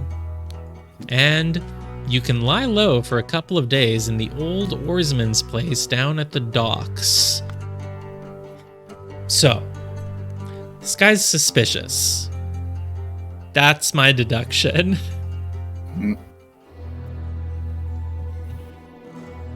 Can't read, so he probably did not actually go to the oarsman's place. But he has bread and half of some shears. And he is skulking. Skulking the word? Yeah, skulking outside the window. A trapdoor in the ceiling. Okay, so then that's where there's... Is this a body? No, the body's here. There's nothing under this trapdoor. Or become less horror when I put a highlight on them? What do you mean? I can't do anything to him. Shine a flashlight in his face. Okay.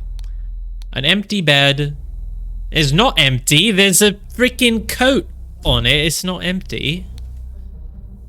Fine. It's an empty bed except for the coat.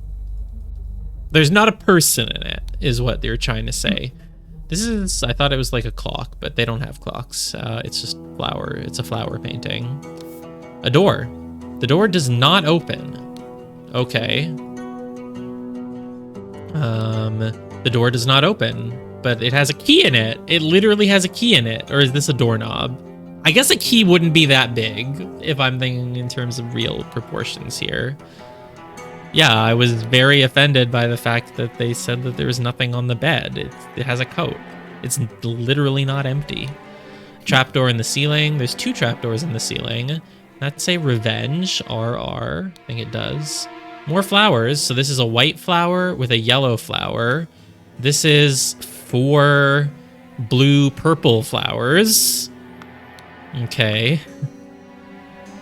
Revenge, RR. Okay, it's nice of RR to have signed their initials. Well, this guy doesn't even know how to read, which means he probably doesn't know how to write. He could be lying, but why would he be lying? He's speaking out loud to no one. It's not like he knows that I'm here, so... oh. Wow, you're posing kinda, you know, for a dead person. You're like... Okay. The man is not breathing. I was not sure if this was a man or a woman, but it is a man. Not breathing.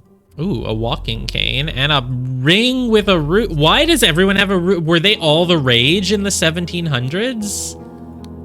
Oh, is this like 3 slices? It looks like... Oh, is your shirt torn off here? Huh. I guess the shirt is torn off and you were stabbed 3 times there? Because I think this is your skin color that's showing. It's not like a pouch or something. I thought it was a pouch at first. Oh, and there's blood coming out of the... Yeah, so you were stabbed 3 times there. Okay. Yep. Clock. To my dear Maurice. This is Maurice that... Well, no, we don't know that. The watch is ticking. Well, it looks pretty... It's not ticking for me. For a moment I was gonna say like, oh, 11 o'clock, but like that's not actually... The fact that the red highlight is at 11 doesn't mean anything. The clock is apparently ticking, but it also might have stopped at about, 2:25 a.m. maybe, but it says it didn't stop. So I guess if it's kept ticking, then how long ago was this murder? We don't know, right? Well,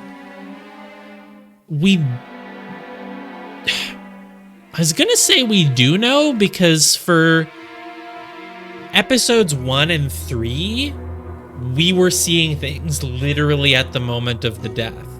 We saw the pushing and we saw the combustion. But that's not happening here because there's no murderer on screen. And for episode 2, he like fell off the horse, but someone put him in his bed.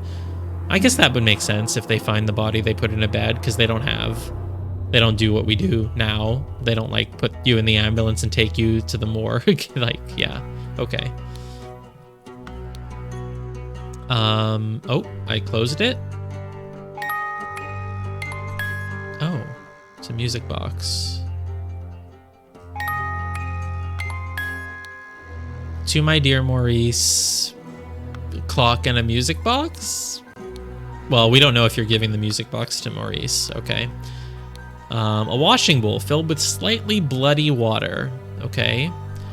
Presumably that was not to help clean you off after being murdered. You were already bloody before you got murdered. Dear Proud Beast Master. Okay. Was that just a thing in the 1700s? There were Proud Beast Masters, or is that just someone's name? I don't know. So I have attended our departed brother's send-off and accepted the keepsake that he bestowed upon our brotherhood in his will. I shall send this letter tomorrow, September 10th. It's September 10th, by the way. I hope it will reach you without delay. Already it is midnight. I will retire to my bed, for this has been a long day. May Griffin awaken, Proud Beast Initiative. Y'all are up to some, like, fantasy combustion summoning shit? Okay, this is like a cult. This is just cult language. Wow. This game's not realistic at all. I mean, I don't think there were... Cults don't exist. Cults don't... There's griffins. Awaken the griffin. Okay. So this person is just an initiate. We don't know if they're Maurice. Oh my god, there's gonna be 8 people? I'm gonna go down this door into the other room and there's gonna be literally 1 million people. Wow, okay. Yep. Yeah, we've upped the complexity. Episodes 1 and 2 were the tutorials. Now there's just gonna be a lot of people all the time. Yeah, episode 3 was kind of the first, like, real, case. Yeah, so, okay. They're all pretty real from now on. Right, and if they're all gonna take me like an hour or so each, then yeah, that makes sense. You don't have to do all 3 together. They're all... Oh, it's another person! And there's like a prismatic shard or whatever this is. So presumably this dead person was writing the note to the Proud Beast Master. I have attended our departed brother's send-off. And so brother doesn't necessarily mean in the same family. That could just be your cult language. Everyone's a brother if they're part of the Proud Beast Initiative. And accepted the keepsake that he bestowed upon our brotherhood in his will. So the keepsake could be this clock, this music box, could be given to Maurice if this is Maurice, but I don't know. Send this letter tomorrow. You're sending it to the Master of Proudbeast. And it's midnight now. So you're going to bed, and you were maybe killed about 2 hours later, assuming the clock can be trusted, but maybe not. And you are a member of Proudbeast. This first paragraph I'm still kind of stuck on. I've attended our departed brother's send-off. So you went to the funeral of the dead person, and the dead person, someone else, not you, someone who died yesterday or whatever, gave this keepsake to the Brotherhood, but you've accepted it. So why did you accept it if he gave it to the Brotherhood, if you're just like a random initiate? That I don't know, but maybe I'll figure it out. Shards of glass, and they are they're shining from the lamp. Great, really great graphical effects here. Alarm, alarm, a break-in. Oh, thank God this guy just carries his name with him. Yeah. Watchman number 2, Henry Parker, carrying a lantern and a spear.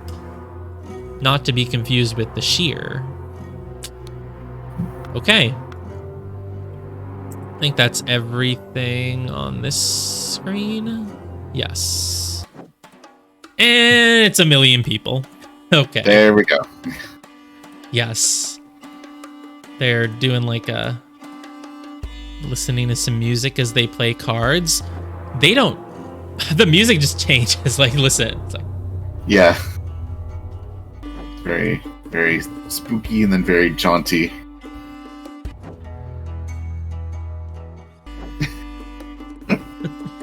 Okay. Let's start with the things on the wall. At the Little Mermaid Inn. Oh, right, yes. This is the Little Mermaid Inn. We already surmised that. Amazing Evans music. It's Evan. This is Evan.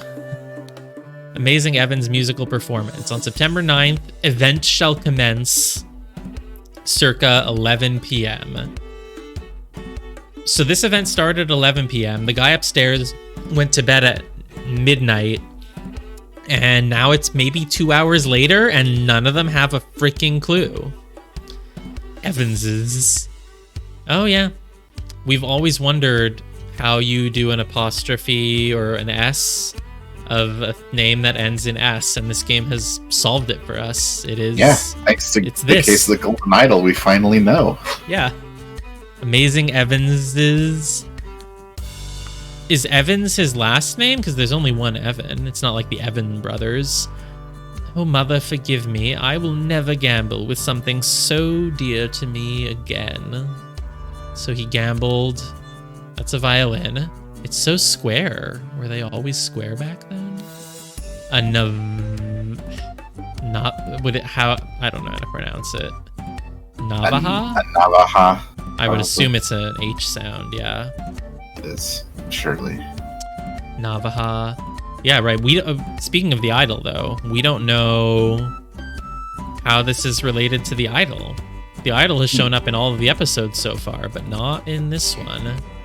So, okay. A Navaja folding blade and the A key. It opens the A door. Oh, yeah. It's like from Zelda 1. Yeah. Okay, let's keep going at the wall. Wanted. Robert Redruth, escaped convict. It's him. I think it's him. I can't see his whole face, but I just have a feeling. Whatever. Okay, let's keep going. Is it? Looks kind of the same. He's got those dark rings around his eyes. He's got this beard, right? Definitely the same guy. Yeah, 100%. Tab. And then it glitches out. What is this? Does this just mean something was erased, I guess? I don't know. Huh. I don't know. I don't know. Green. Breege? Is that breege? Or is it like breyage? I don't know. Yeah, I don't know either. And Blair.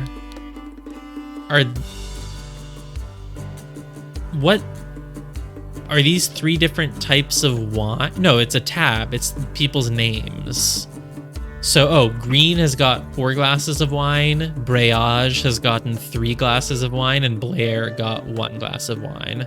Oh, so that's these 3 people. These are Green, Breage, and Blair.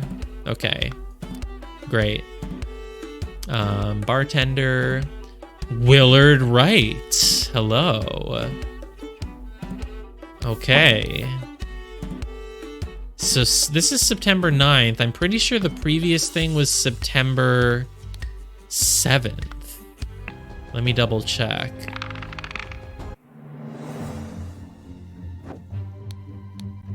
Yeah, September 7th. So this is 2 days later, and we're following the suspicious Willard Wright. Very interesting.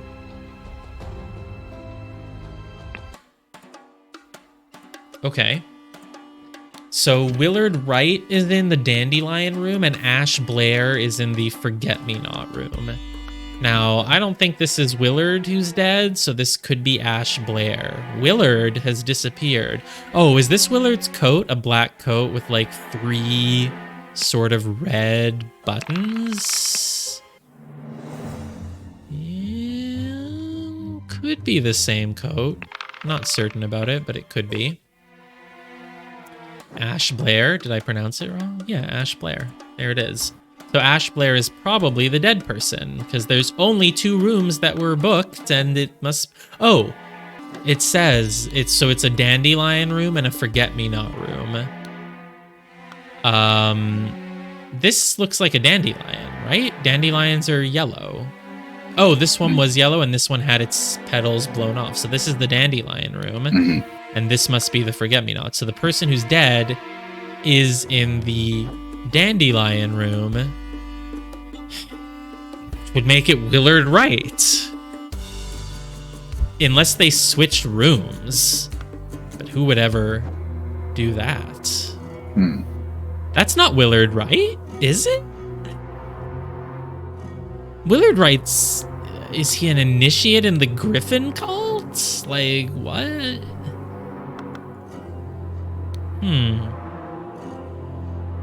I mean, someone could easily have killed someone in a room that isn't their own if they, like, lured them to someone else's room. I don't know. Is this really Willard Wright? I don't think they look like the same person. No, Willard has a very pronounced, like, chin. He has a pointy nose, and his hair is in, like, maybe not braids, but it, like, you know, and it starts, like, up here on his forehead, and I don't think that's Willard Wright. The skin color is, I guess, the same. No, this person doesn't have a pronounced chin. I can't tell from the angle, but fine, maybe it's Willard Wright. I don't know. Why would Willard... This is Willard's coat. Okay, whatever. We don't need to think about this right now. Maybe it'll be more clear, or maybe it's just as obvious as it is that it's just Willard Wright and he's dead. Which means we'll never learn about him and his associatism. Where did that blasted boy go? I really need a piss. Dear Oscar Boyton, it has come to our attention that the good owner of the Little Mermaid offers services to those who want to transfer products that are less agreeable to the authorities. Now, I'll come by in 3 days, and if you still have some spare space in your gin barrels and you're willing to earn extra money, reach out to me. That was yesterday on September 8th, so now I need to read it again because I don't actually absorb any of it if I read it out. It has come to our attention that the good owner of the Little Mermaid offered... But you're the owner. You're the bartender, at least. So why do you have a letter to... The good owner offers services to those who want to transfer... Okay, so they can transfer items on the black market or whatever. I will come by in 3 days. Okay, well then you'll be here in 2 days from now because it's the 9th. So you're not... Whoever you are, you haven't come by yet. If you still have some space in your gin barrels and you're willing to earn extra money. So basically you want to hide things in the gin barrel and then transport it and pretend it's gin and make money.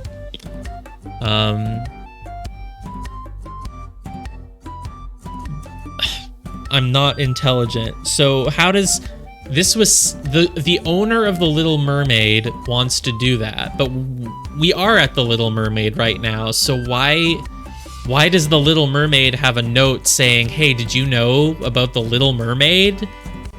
Yeah, that doesn't make sense. Oh, I get it. He's saying, I've heard that the Little Mermaid, your place that you own, does this. So if it's true that you do this, I want to take advantage of that service. That's what it's saying. Okay. You understand why I thought it kind of looked like a letter telling someone like, hey, if you didn't know this, the Little Mermaid does this. So, hey, that's a thing you should know. It's saying like, I've heard that you do this. It's come to our attention I get what you're saying. That the good owner of Little Mermaid offers services to those who want to transfer products that are less agreeable. So I'm going to come by in 3 days to take advantage of the service that you offer. So please reply. And a lemon. And a knife. Then, of course, we have to get the knife.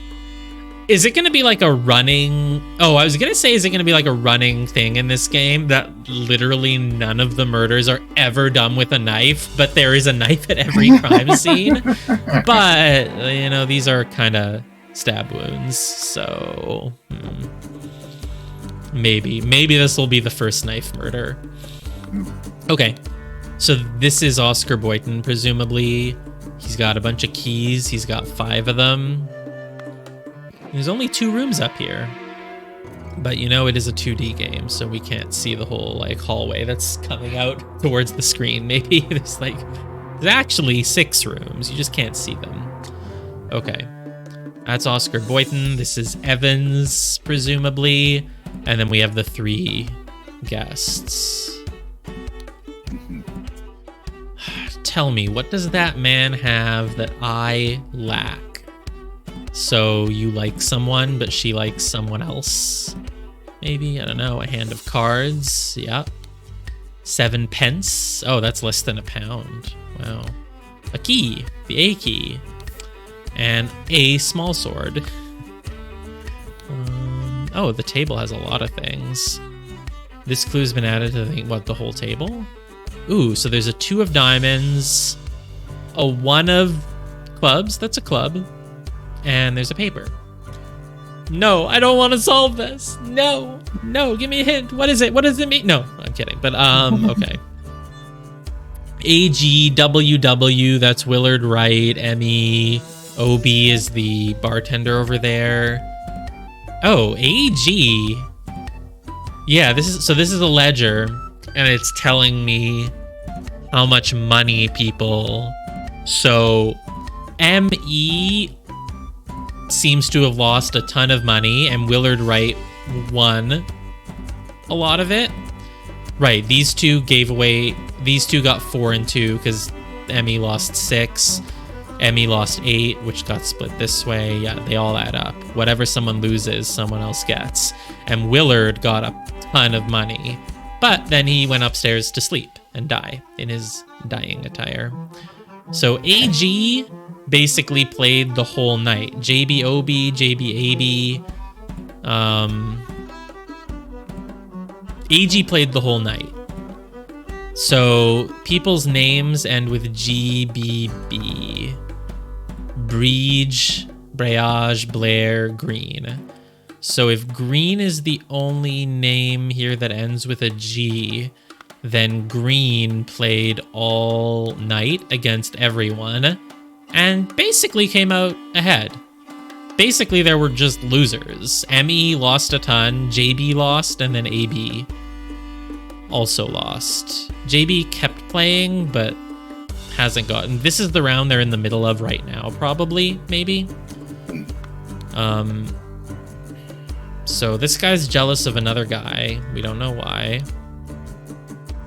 This is the ledger. So whatever, there's not going to be any numbers to solve here. It just means that Emmy lost a lot of money. Who's ME? My only M is Maurice? I don't know if Maurice No, because I don't have a last name for Maurice, but he is the only M as of now. Can I sort these by like, can I just put all the, A to Z? Yeah, there we go. All the names together. Maurice, and Maurice, or M's last name is E. I don't have any last name E yet, so let's keep going. Oh my god, they can say each other's names? This is a first? This new feature's been unlocked in Chapter 2. They can say each other's names. Be calm, John. He was a perfect gentleman. He bought me a drink and then retired upstairs. Ah, so John... Okay, so John is this guy.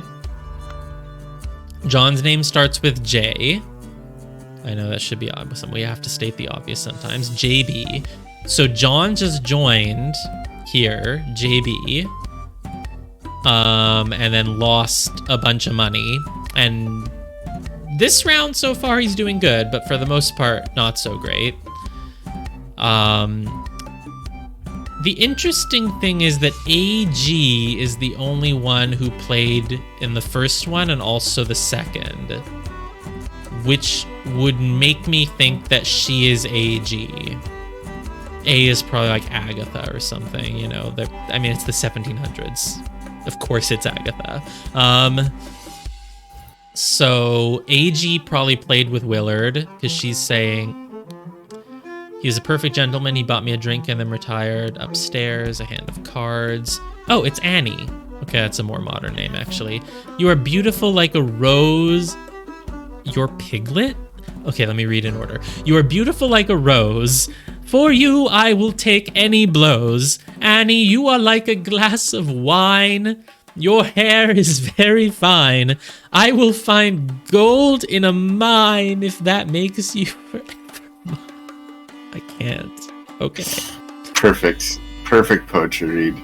Well, I started off, I was like, this is a sophisticated gentleman who's writing, great poetry, and then it just, no.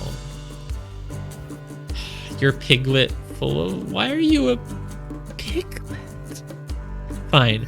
You are like a glass of wine. Your hair is very fine. I will find gold in a mine if that makes you forever mine. You can rhyme mime with mine.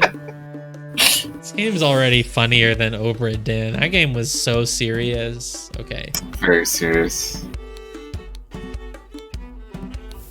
A key, a stiletto blade. Ooh, stiletto, of course. Uh-huh. So this is Annie, blah, blah, blah. We're at 25 out of 26. We got one left here. Hey! Annie gets your stiletto. This is the coachman. Just deal the next one. It's all luck anyway. It's spoken like a guy who's not gonna make a lot of money. Hand of cards.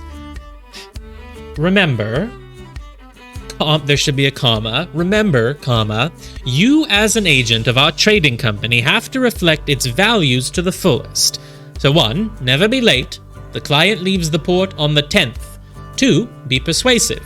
Do not take no for an answer. We must get the client's product. 3, be effective. Once you have the product, deliver it to me immediately with the servant boy.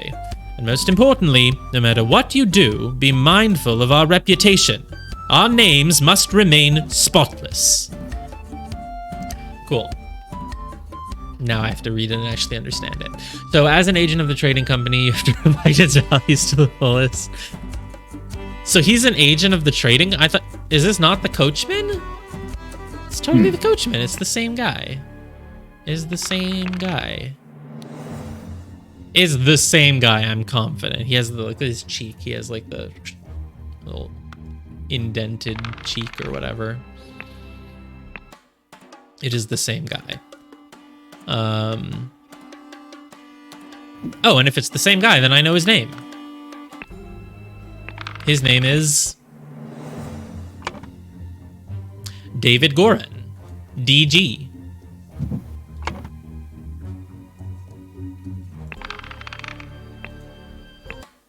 So if he's David Gorin, DG... Oh wait, I don't even have that as a... Is he on the... He is. But I don't have that name.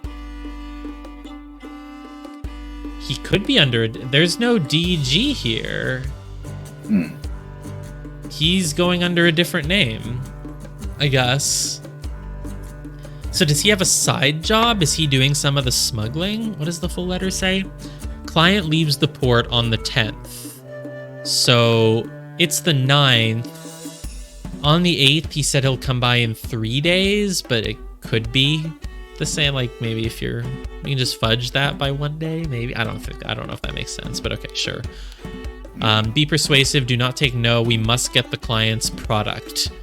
I'm writing to you very vaguely in case this letter falls into someone else's hands, but just get the product from the client. Be effective. Once you have the product, deliver it to me immediately with the servant boy. Does that mean deliver it to me by giving it to the servant boy to give to me? Does it mean... Yeah, I don't really know. I don't know what that means. Deliver it to me with the servant boy. Does it mean I'm going to be with the servant boy and you should give it to me when I'm with the whatever. No matter what you do, be mindful of our reputation. I'm not going to think about this right now. Should have one more relevant thing. It's the dagger. Okay. Great. 26 out of 26. I'm good. I'm ready to solve everything? You're ready to solve everything. But I have all nothing. The words. You're ready to solve everything. Well, let's start with the names, I guess. That's always the easiest. So, Willard Wright is here. Oops, Willard Wright. Is this Willard who died? I guess it's the Dandelion room.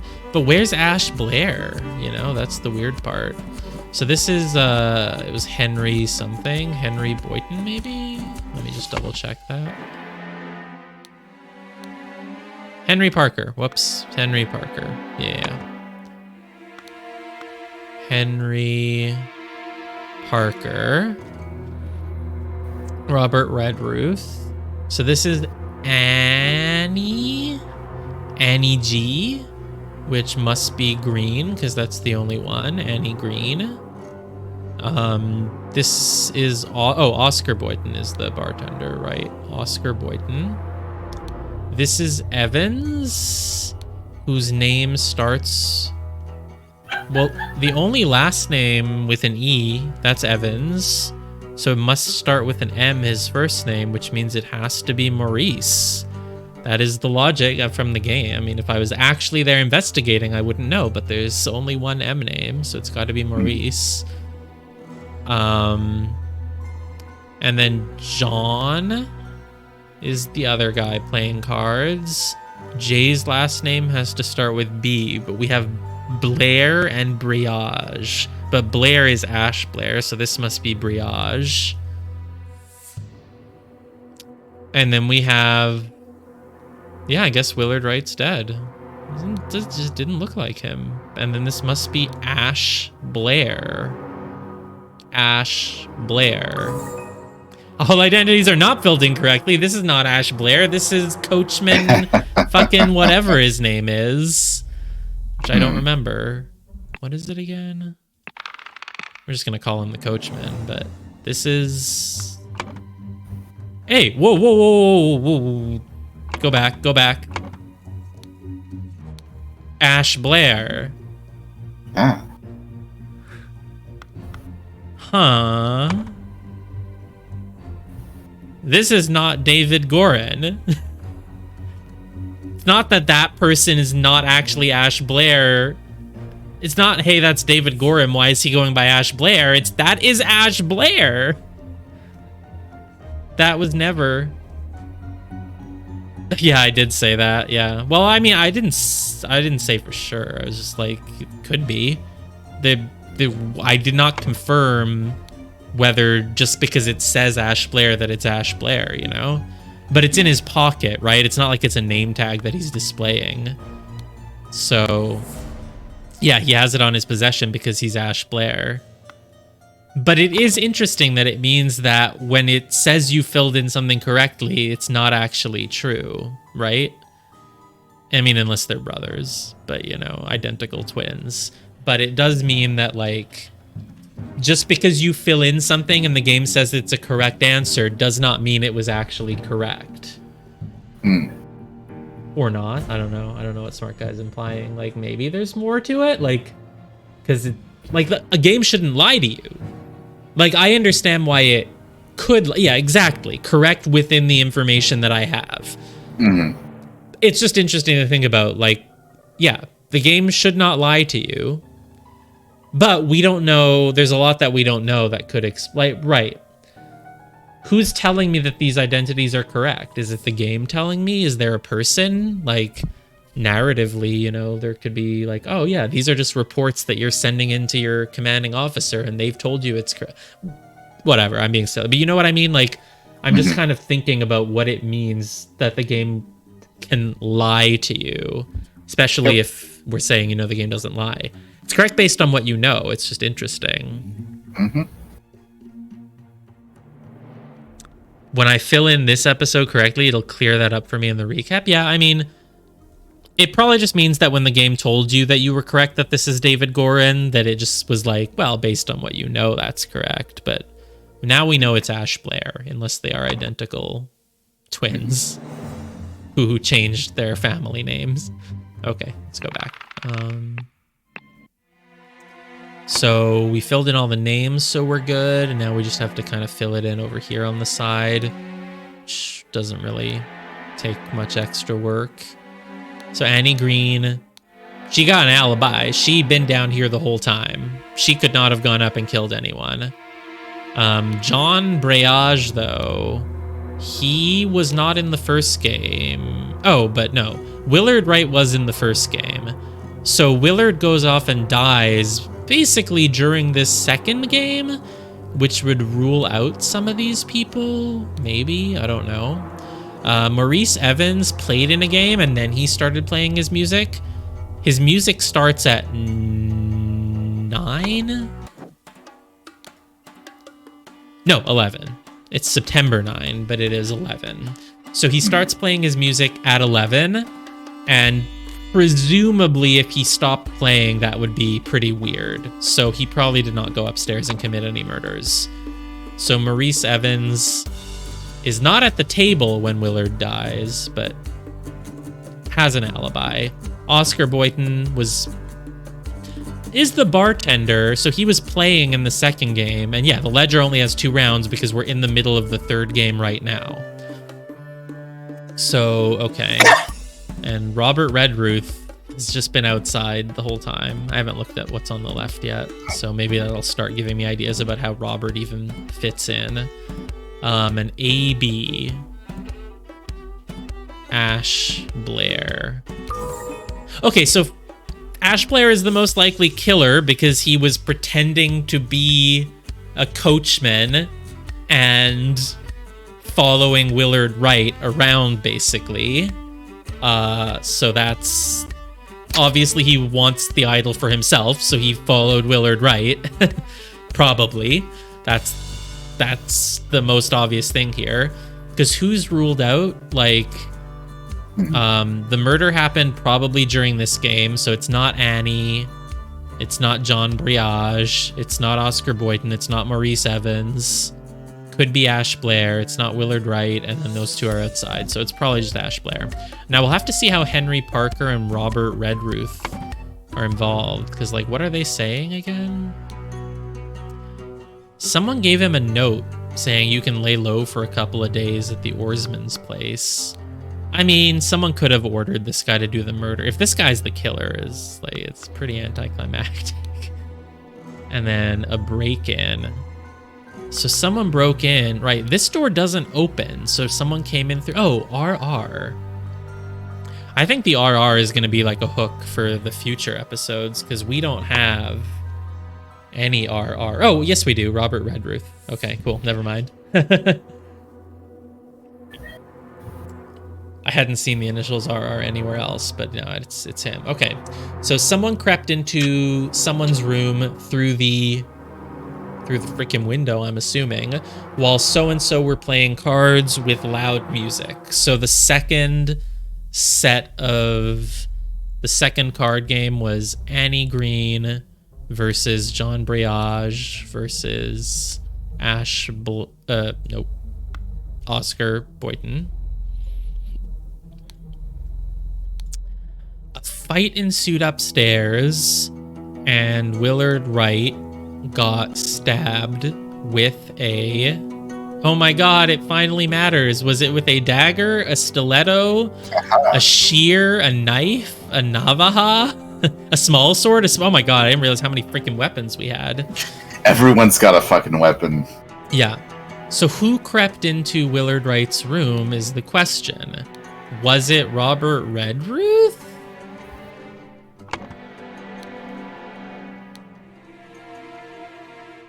With a shear?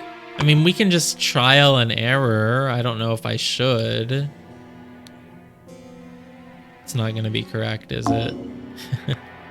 Scroll is just not. Does it tell me how many? No, of course not. That's fine. I don't deserve to get it like that. So... Huh. What, you want me to play the game? You want me to, like, solve the case? Fine. Solve the case. Fine. What happened here? This stuff should be, though. Crept into Willard Wright's... Is it Willard Wright? It is Willard Wright. Willard Wright was in the Dandelion room. Ash Blair was in this room. Why does Ash Blair have this coat, though, that looks like... Kind of looks like Willard's. Let me go back and look at Willard's coat again. Willard's coat, I'm still colorblind. What color is this? This is like... It's brown? A dark green. Green, it's a dark green, and the buttons are like yellow, right? The buttons are yellow. He's got green. like a sort of brownish red shirt underneath. Or the sleeves are, anyway. No, the sleeves are white. The sleeves are dark red. Oh, no, I see what you're saying. Yeah, okay, it's kind of confusing. So I guess the jacket has dark red arms, but it's got a green... Oh, right, I can see that now. Yeah, the arm is like a slightly different color than the jacket. It's a very different color from the jacket, which is strange. I don't know why it is. Yeah. But they look basically the same, but off by like maybe a tiny few fragments on the color wheel. Okay. Well, for you. For me, it's they're dark red and dark green. Okay. Sure. Dark red and dark green. Okay. That's what Willard Wright's coat looks like. This coat is black with like red buttons, green buttons. I'd say they're yellow. It's kind of hard to tell. Yellow. But the coat is not coat's dark black. green. It's black. No, okay. So yeah, black. it's not. Yeah. But this is... So why would Willard Wright be wearing... I guess maybe this is what Willard wore to bed. And what's with the... So Willard... To my dear Maurice. That's... So Maurice is the singer. So why is the singer getting a... The singer has this clock? This watch? And it's maybe past 2 a.m. and...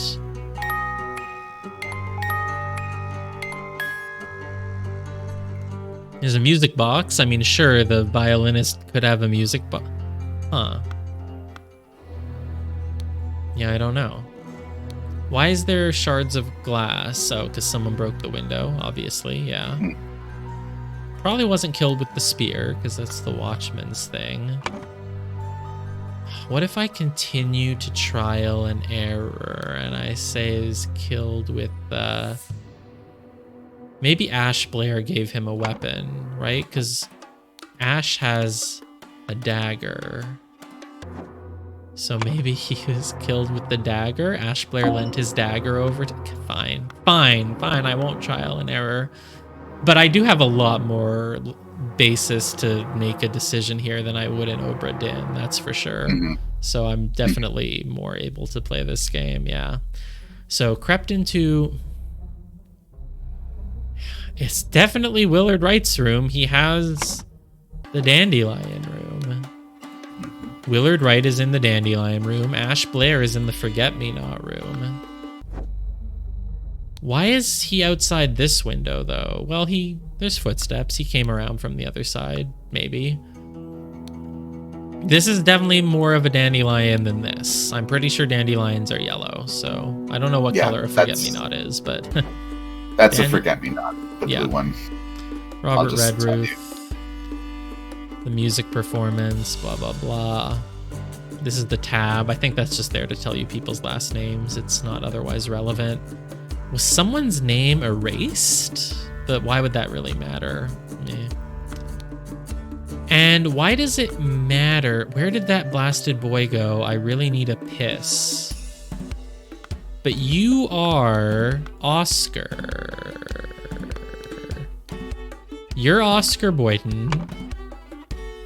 I don't know for sure if you are the bartender. Like, where did that boy go? I really need a piss.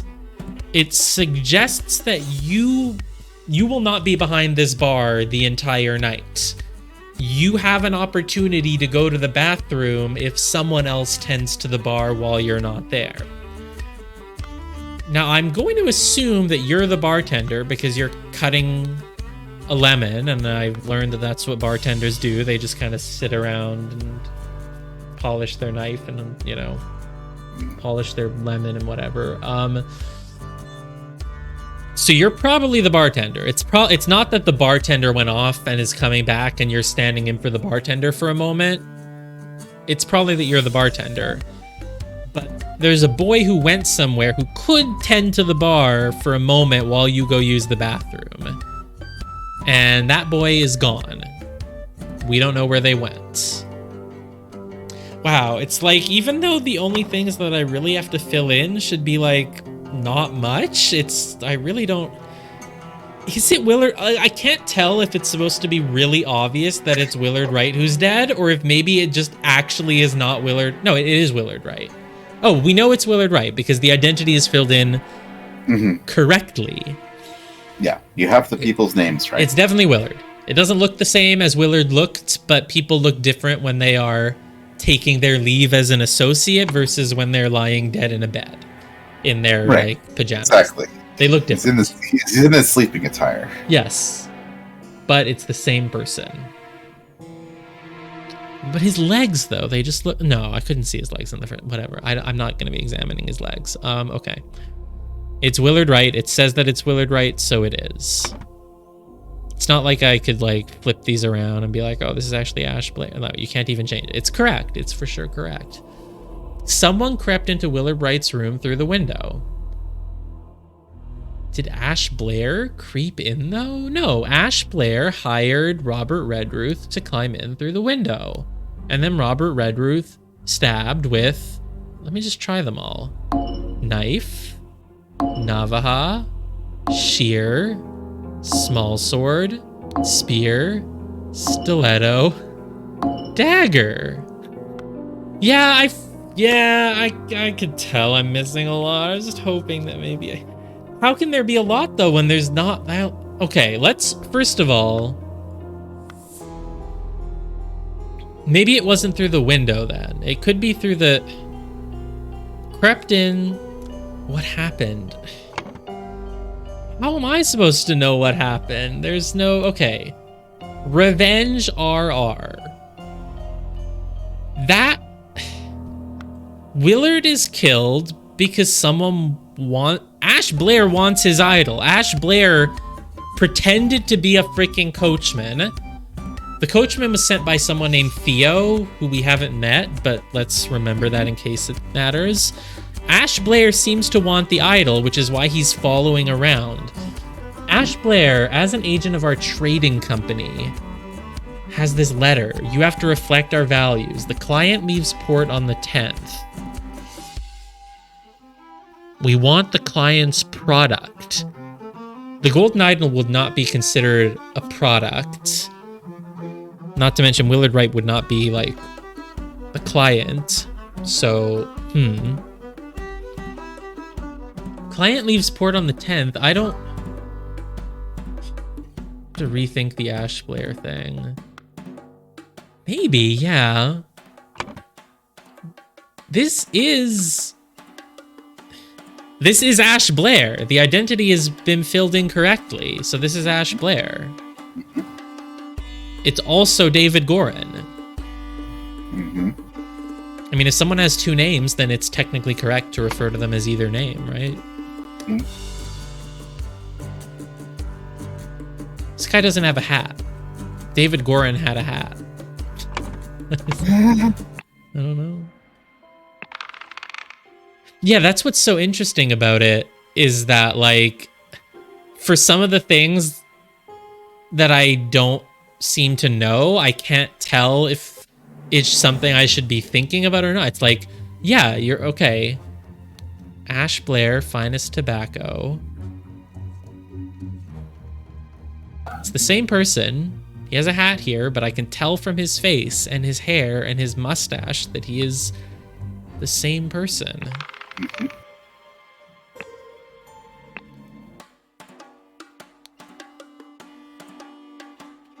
Certainly the same person. And this coat is... This looks like it has yellow or green buttons, but here the buttons look silver. Why is Willie dead? Okay. Why is he dead? Why is he killed? Why are you both asking this question in, like, the present tense? Right? Because Ralphine didn't say why was Willard killed. It's why is he killed? I don't know if that... Clearly revenge. Clearly not revenge. This is a distraction. The killer wants to make it look like RR did this. RR maybe didn't do this, but he is loitering around the window. So whoever did it wants to frame him. Why did... Oh, okay, that makes sense. I mean, I have to... That's the thing, though, because, like, with this, I have to read into everything, so you never know. Even in Twitch chat, like, what's with your grandma, right? No, okay. You can lie low for a couple of days in the old oarsman's place. So why did he give me a letter when he knows I can't read? Because he's framing me, and he wants to make it look like I'm part of a plot. So maybe Robert Rufford, Redford, whatever, he's just being set up here. Ash Blair wants this guy to take the falls, so he just kind of comes up with some reason and says, hey, can you be by this inn on this night? Like, yeah, totally. Just come here. Just stand outside the window. It's all cool. It's just for fun. But really, I'm framing you for murder. Maybe. His footsteps... He came from somewhere. Obviously, he did not come from this window. So we crept in through the trapdoor. There are two trapdoors. Maybe that's for a reason. Like someone kind of went through this trapdoor into this one. So Ash Blair did it. And is framing Robert Redford. Red Ruth, whatever. Yes, Robert Redford. Who is Robert Redford? Is that a real person? He's an actor. Okay, yeah. I don't know, but apparently I've heard the name because I was like, yeah, I don't know. Redford just sounds like it should be the right name. That's why it made me giggle. So Ash Blair did it from this room, crept in through the trapdoor and killed, and then framed Robert Rutford. Oh, here's the coat. Oh, yeah. Oh, whoops. The coat. I was not looking at the clothes up here. This is the coat. This is the... is this sleeve a dark red, even though the jacket is green? It's all the same color. Yeah, this time it's all the same color. It doesn't look like the exact same color as the other one. Whatever. It's the same coat, though, probably. Yeah. Whatever. But what's with this? So was the associate Wilford Whippard, whatever his name is, I'm just forgetting them all. He's Wilford Whippard now. Was Wilford part of the Griffin cult all along? Why does he have bloody water before he died? Did he get blood on him from the spontaneous combustion 2 days earlier? No. Dear proud beast master, I have attended our departed brother's send-off and accepted the keepsake that he bestowed upon our brotherhood in his will. Which of these items is a keepsake? It's the clock, it's the watch, it's the music box? I shall send this letter tomorrow, September 10th, because it's the 9th right now. And the other thing happening on September 10th is the client leaves the port. Oh yeah, maybe. That could be it, noob. Wait, that would mean he put the thing on the wall himself? I don't know about that. I am going to come by in 3 days. It is September 8th. 3 days from now will be the 9th, the 10th, the 11th. I am going to come by on September 11th, which means I am not relevant until September 11th. It is currently the 10th, so I have not come by yet. So I am not relevant. Me, the person writing this letter. And yet I must be relevant because I'm here. They wouldn't just give you evidence that you don't need. Oh, wait, what does the stream title say? We're not in one of our anime visual novel mysteries? We actually could get a piece of evidence that we don't use? Oh my god. Possible. Okay. Yeah.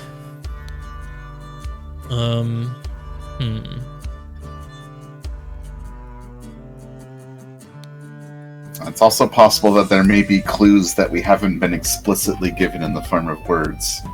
Right. I should go look over something again. I should look over everything again. Sure. Why did that bugger give me a note when he knows damn well I can't read? You have 1 shear, 1 bread, and 1 letter telling you to go to the oarsman's place. I don't think I know who an oarsman is. I don't know anything about the docks. I don't know any of that stuff. I'm cold. 1 second. Okay.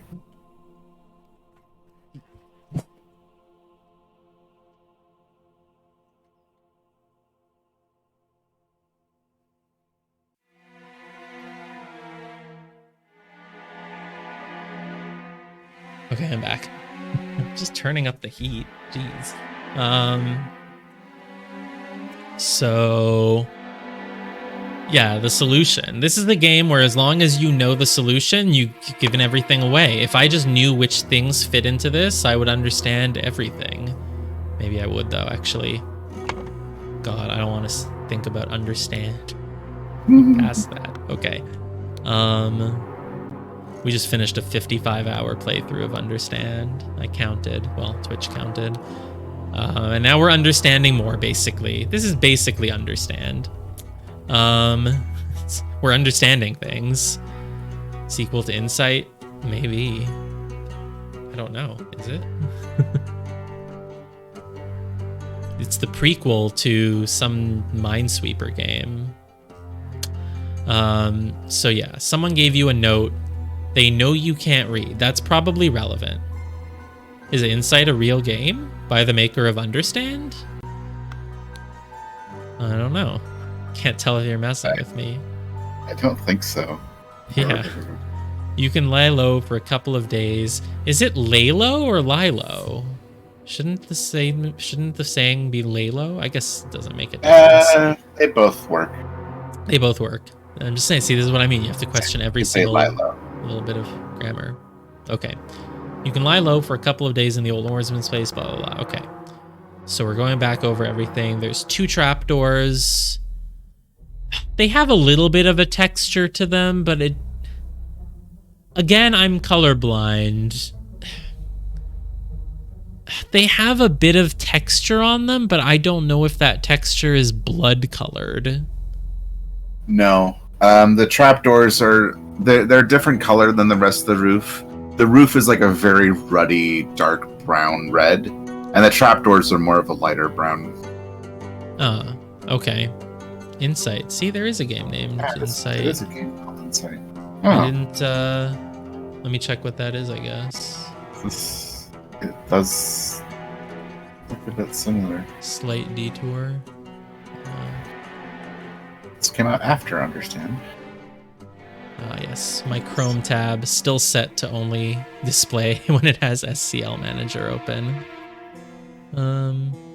Oh, wow. Insight. Okay. Okay. That is interesting. It's interesting. That does seem like it could be fun. Yeah, we should play that. Yeah. Let's do it. I'm gonna... Not right now. How much is it? $4. My God. It's literally a steal. Okay. 4 pence? Oh my God. Are there footprints outside the open window? Yes, there are. But only one set. Probably this guy's. Oh, well, this is what really... Yeah, so this is the important thing. The window is shattered in one place and the shards are outside, which means that someone went out this window. They didn't come in through the window. So the fact that I put window in all my things is never going to be correct. Yeah. So, okay. So, yeah, and the trapdoor, you agree it has a little bit of a texture on it, like this... It's a different color, but there's nothing it's not notable blood, about it. It's These not are blood. the clocks, boots, table. I don't know what this is. It looks like a boat, maybe, with a pillar on. I don't know. It's nothing. Revenge RR. So here, your body, you have nothing in your hand, but here you have this cane. Oh, it's this cane. So basically, you died with your walking cane in your hand.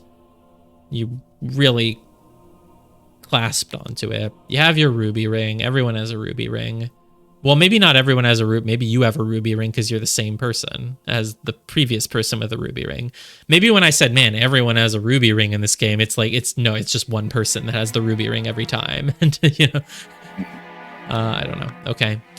And then I just don't know what's up with it. My dear Maurice, so this is Maurice's box. So why do you have it? Why does he have Maurice's box? Maurice is downstairs playing the freaking violin. Oh, he gambled it. Oh, mother, forgive me. I will never gamble with something so dear to me again. Right, okay. So Willard played against Maurice, and Maurice lost big time, so that's why Willard has it. Okay. Yep. So he just has this thing now, a music box and a watch. Is that... But that's not the Departed Brother's keepsake. Oh, the Departed Brother's send-off and accepted the keepsake that he bestowed. That's just the golden idol.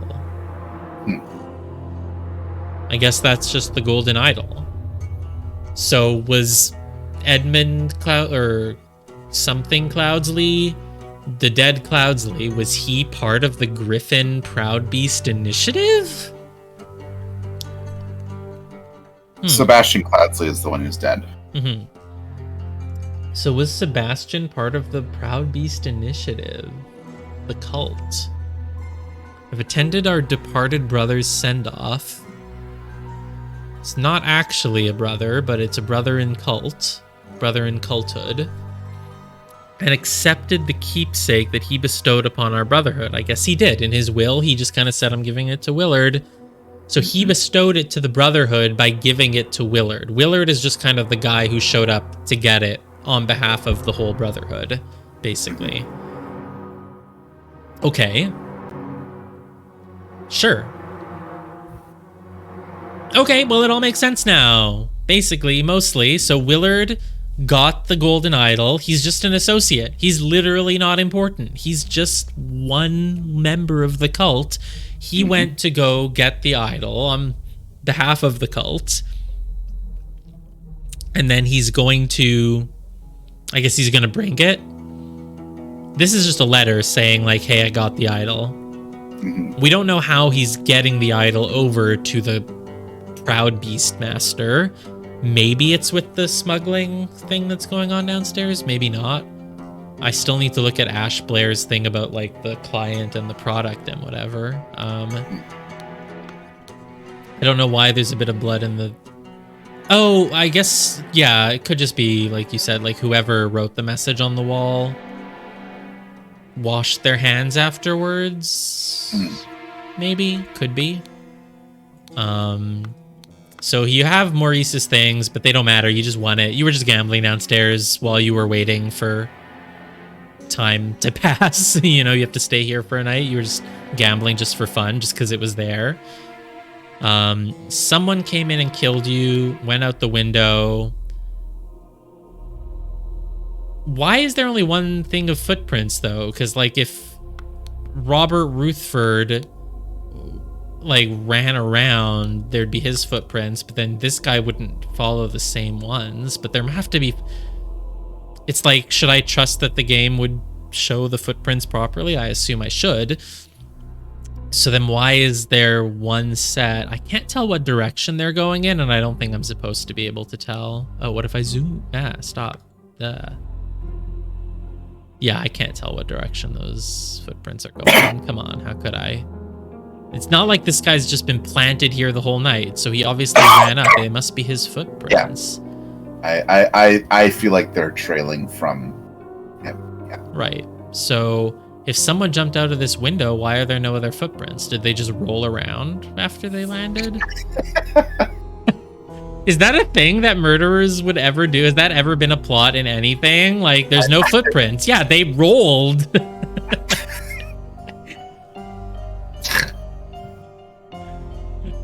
Yeah, no, not even like a cool Zelda, just literally just rolling. Right, yeah, he jumps out the window like Link and hits the ground rolling like Link does in Ocarina of Time. Yeah. This should be a plot in some sort of murder mystery. Like, why are there no footprints? Oh, well, there was a blanket removed from the room. They just wrapped themselves in a blanket and rolled around outside in the courtyard. Should actually be a thing. It probably is. I'm sure there's at least one mystery out there that has done that. What's with these? Like, these are like scratches along the floor. That's what's really interesting. And again, I can't tell if it's relevant or if it's just kind of nothing. Well, what? Oh, that's a ladder. I did not really see that until now. It really blends in with the wall, but that's a ladder. Oh, it is a ladder, yeah. But that doesn't really help me with the footprints. Plus, you jumped out of this window, so what would you have used a ladder for? I mean, well, here's the thing. The perspective of this, like, if you landed, you know what I mean? Like, if you jumped out of the window and landed, like, right here, you could just kind of go off this way, and it would be kind of under... I wouldn't be able to see it from this angle, you know?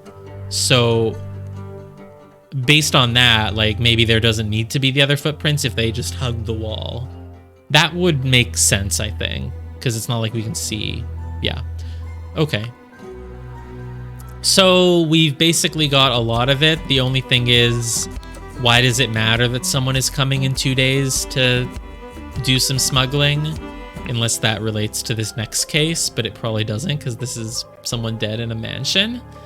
So I don't know. And then also Ash Blair, if that's your real name. He's part of a trading company. The Ash Blair thing isn't a trading company, though. It's a tobacco company, right? It didn't say Ash Blair Trading Company. No, it said Ash Blair Finest Tobacco.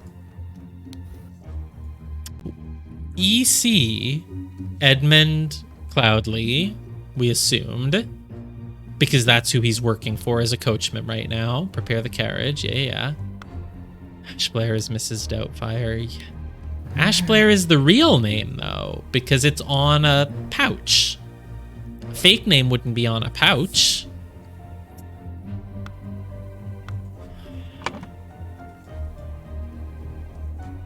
It's David Gorin. It's not David Gorin. Okay, so Ash Blair is part of a trading company. Don't take no for an answer. Get the product. What's the product? I haven't seen him trying to get a product from anyone here. Client leaves port on the 10th. That's tomorrow, so... like, he hasn't even started whatever his job is. The client's leaving tomorrow. Once you have the product, deliver it to me immediately with the servant boy. I don't know who the servant boy is. So is this stuff that I need to figure out right now, or do I have the details I need now? Most importantly, no matter what you do, do not sully our reputation by committing any murders. Our names must remain spotless. Robert Rutherford's name we don't care about, but our name. So, like, wink, wink, what though? Like, what is this letter tell? I don't understand how I can put this together with anything. Who's the client that would be leaving port on the 10th? Nothing I have. I mean, Willard Wilson is sending this letter on the 10th. But that's not the same thing as leaving a port on the 10th. Is it? I don't think it is. You don't send letters by leaving port. You want to get a product from the client. The client is leaving on the 10th, so it could be Willard. You want to get his idol. Basically, don't take no for an answer. We must get... Like, if we say client leaves port on 10th is the same as Willard sending the letter on the 10th, then it could be like, hey, we really want Willard's idol. Don't take no for an answer. Does wink wink in this case mean the letter is sent with a wink wink? Like, as an agent of our trading company, you better get the product. Don't take no for an answer. You can don't kill me as an answer, but you can't take no. I do know what he was wink winking. I think I do. Yeah, don't do a murder. Yeah, exactly. Like, don't take no for an answer. Be very persuasive. Wink, wink. You gotta persuade Willard to give you that idol. Wink, wink. Yeah, I guess that's it, probably. That would make sense. Oh, yeah, don't do a murder. Wink, wink. Yeah, exactly. So... Ash Blair went in through the trap door and did it with a dagger. Okay. There you go. A man going by the name of Ash Blair crept into Willard's room through the trap door to steal something important. But when he opened the music box, it woke Willard up. Why did he open the music box? Was he like looking for the idol, I guess? And a fight ensued in the how do I pronounce it? In the fracas. In the fracas. It's definitely. I don't know. That's the correct way to say it. That's how it's usually said. It's got to be a fracas. Yeah, it should be a fracas. In English, it's usually said fracas. Yeah, I don't know. It might not. I don't even know if it's French. In the fracas, the fracas, Ash stabbed Willard and attempted to frame and escaped.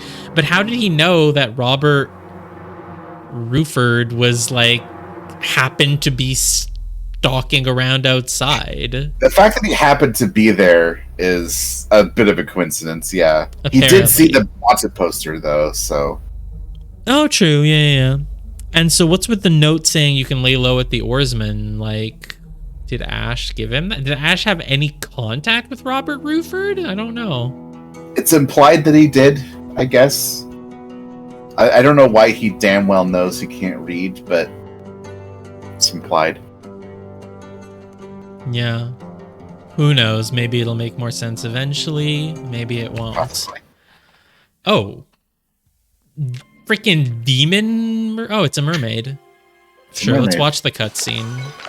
Yeah. That's Oscar Boyton, the bartender.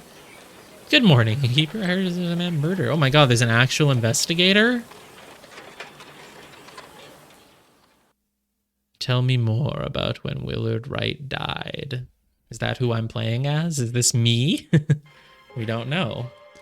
Okay. All right, I think we'll stop there then, just because this is... The next chapter is a pretty long one, so yeah, this is a good place. And also, this is very much a game where, like, if someone's watching, they'll probably want to watch all of it and see the whole progression, so I don't want to, like, go on so long that people just have to go to sleep or whatever. I want to play in chunks that someone's like, yeah, sure, I'll sit down and watch this for 3 hours, but not like 5. So, yeah, I think that's a good idea. Peter's coming back. Is that Peter? I'm sure Peter's coming back. I don't think that's, I don't know. I can't tell. It's like a chef. No, they're just holding a fork. This is a dead woman. I don't know if it's Rose. We go back to the household. Is this could be Edmund Cloudsley, just a little bit older? No, I have no clue. I'm not going to speculate. Is winning. I didn't really notice his mustache much, but it could be. It could be all the same people, which would be interesting. I don't know who the hell this guy is. His hat blowing off in the wind. Okay, cool. So, impressions. I'm enjoying this way more than I expected. Like, good. I'm glad. If you compare my feelings on this game to how I felt when I was playing the Obra Dinn, which Para knows because we played it together, by this point in Obra Dinn, I was just like, I don't know what's going on. You play, you solve it. That thing was where. Yeah, I was super into it, but yeah, Para liked it. I did not like it at all. Yeah, I understand that. I mean, that makes sense to me because, like I said, the Obra Dinn is like you see a bunch of different scenes and like almost none of them make sense, and it's all out of order. And you just don't know, like, you have nothing to hold on to. But Golden Idol presents it like, here is this thing, you solve this right now. And then there may be mysteries that you don't understand yet, but, you know, you have the promise that they'll come in the future. It's all in order. It's not, like, in out of sequence or anything like that. Yeah, exactly. So, yeah, and it's just bite-sized. You can do one thing at a time. So, like, on an entertainment scale, if I'm at, like, a... I don't know, 7, 8, whatever out of 10 right now, because I'm enjoying this quite a bit. Obra Dinn was like a 3 out of 10. I just, like, for the very first thing or two, I was like, yeah, I get it. But then once we like went down a floor and found a million things, and I was still like, oh yeah, some of this is clever, but yeah, whatever. It's not really my thing. I wouldn't call it a game design flaw. I would just say it's not for me. This is just more straightforward. I'm able to solve it better. So yeah, it's pretty good. And the graphics are definitely better when you're in game. In the screenshots, they just looked not you're immersed in the world. Yeah. This really was a tutorial. They started you off pretty simple. Yep, I know who the killer is in this one. Yeah. Yeah. In game, the graphics work fine, I think. You know, the faces, they've got expressions, that's for sure.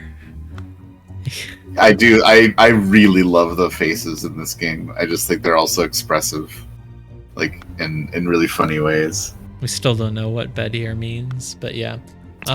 Anyway, okay, so when will I continue this? Option 1 is I just say next Monday, same time. I'm assuming we can finish it in probably... Are there how many chapters are there? 9? Like, are there 9 episodes over 3 chapters? Do you want me to tell you? I don't know. Is it a spoiler? Or... Not really. Yeah. There are 12 episodes. Oh, 12 episodes. Interesting. Yes. Okay, and if each one takes like an hour at this point, you know, we'll probably have 9 left. 3 more. There's 11 episodes in an epilogue. Let's put it that way. Oh, okay. So yeah, I would say 3 sittings, maybe 4. Okay, I'll either continue on Friday or maybe I'll just do it next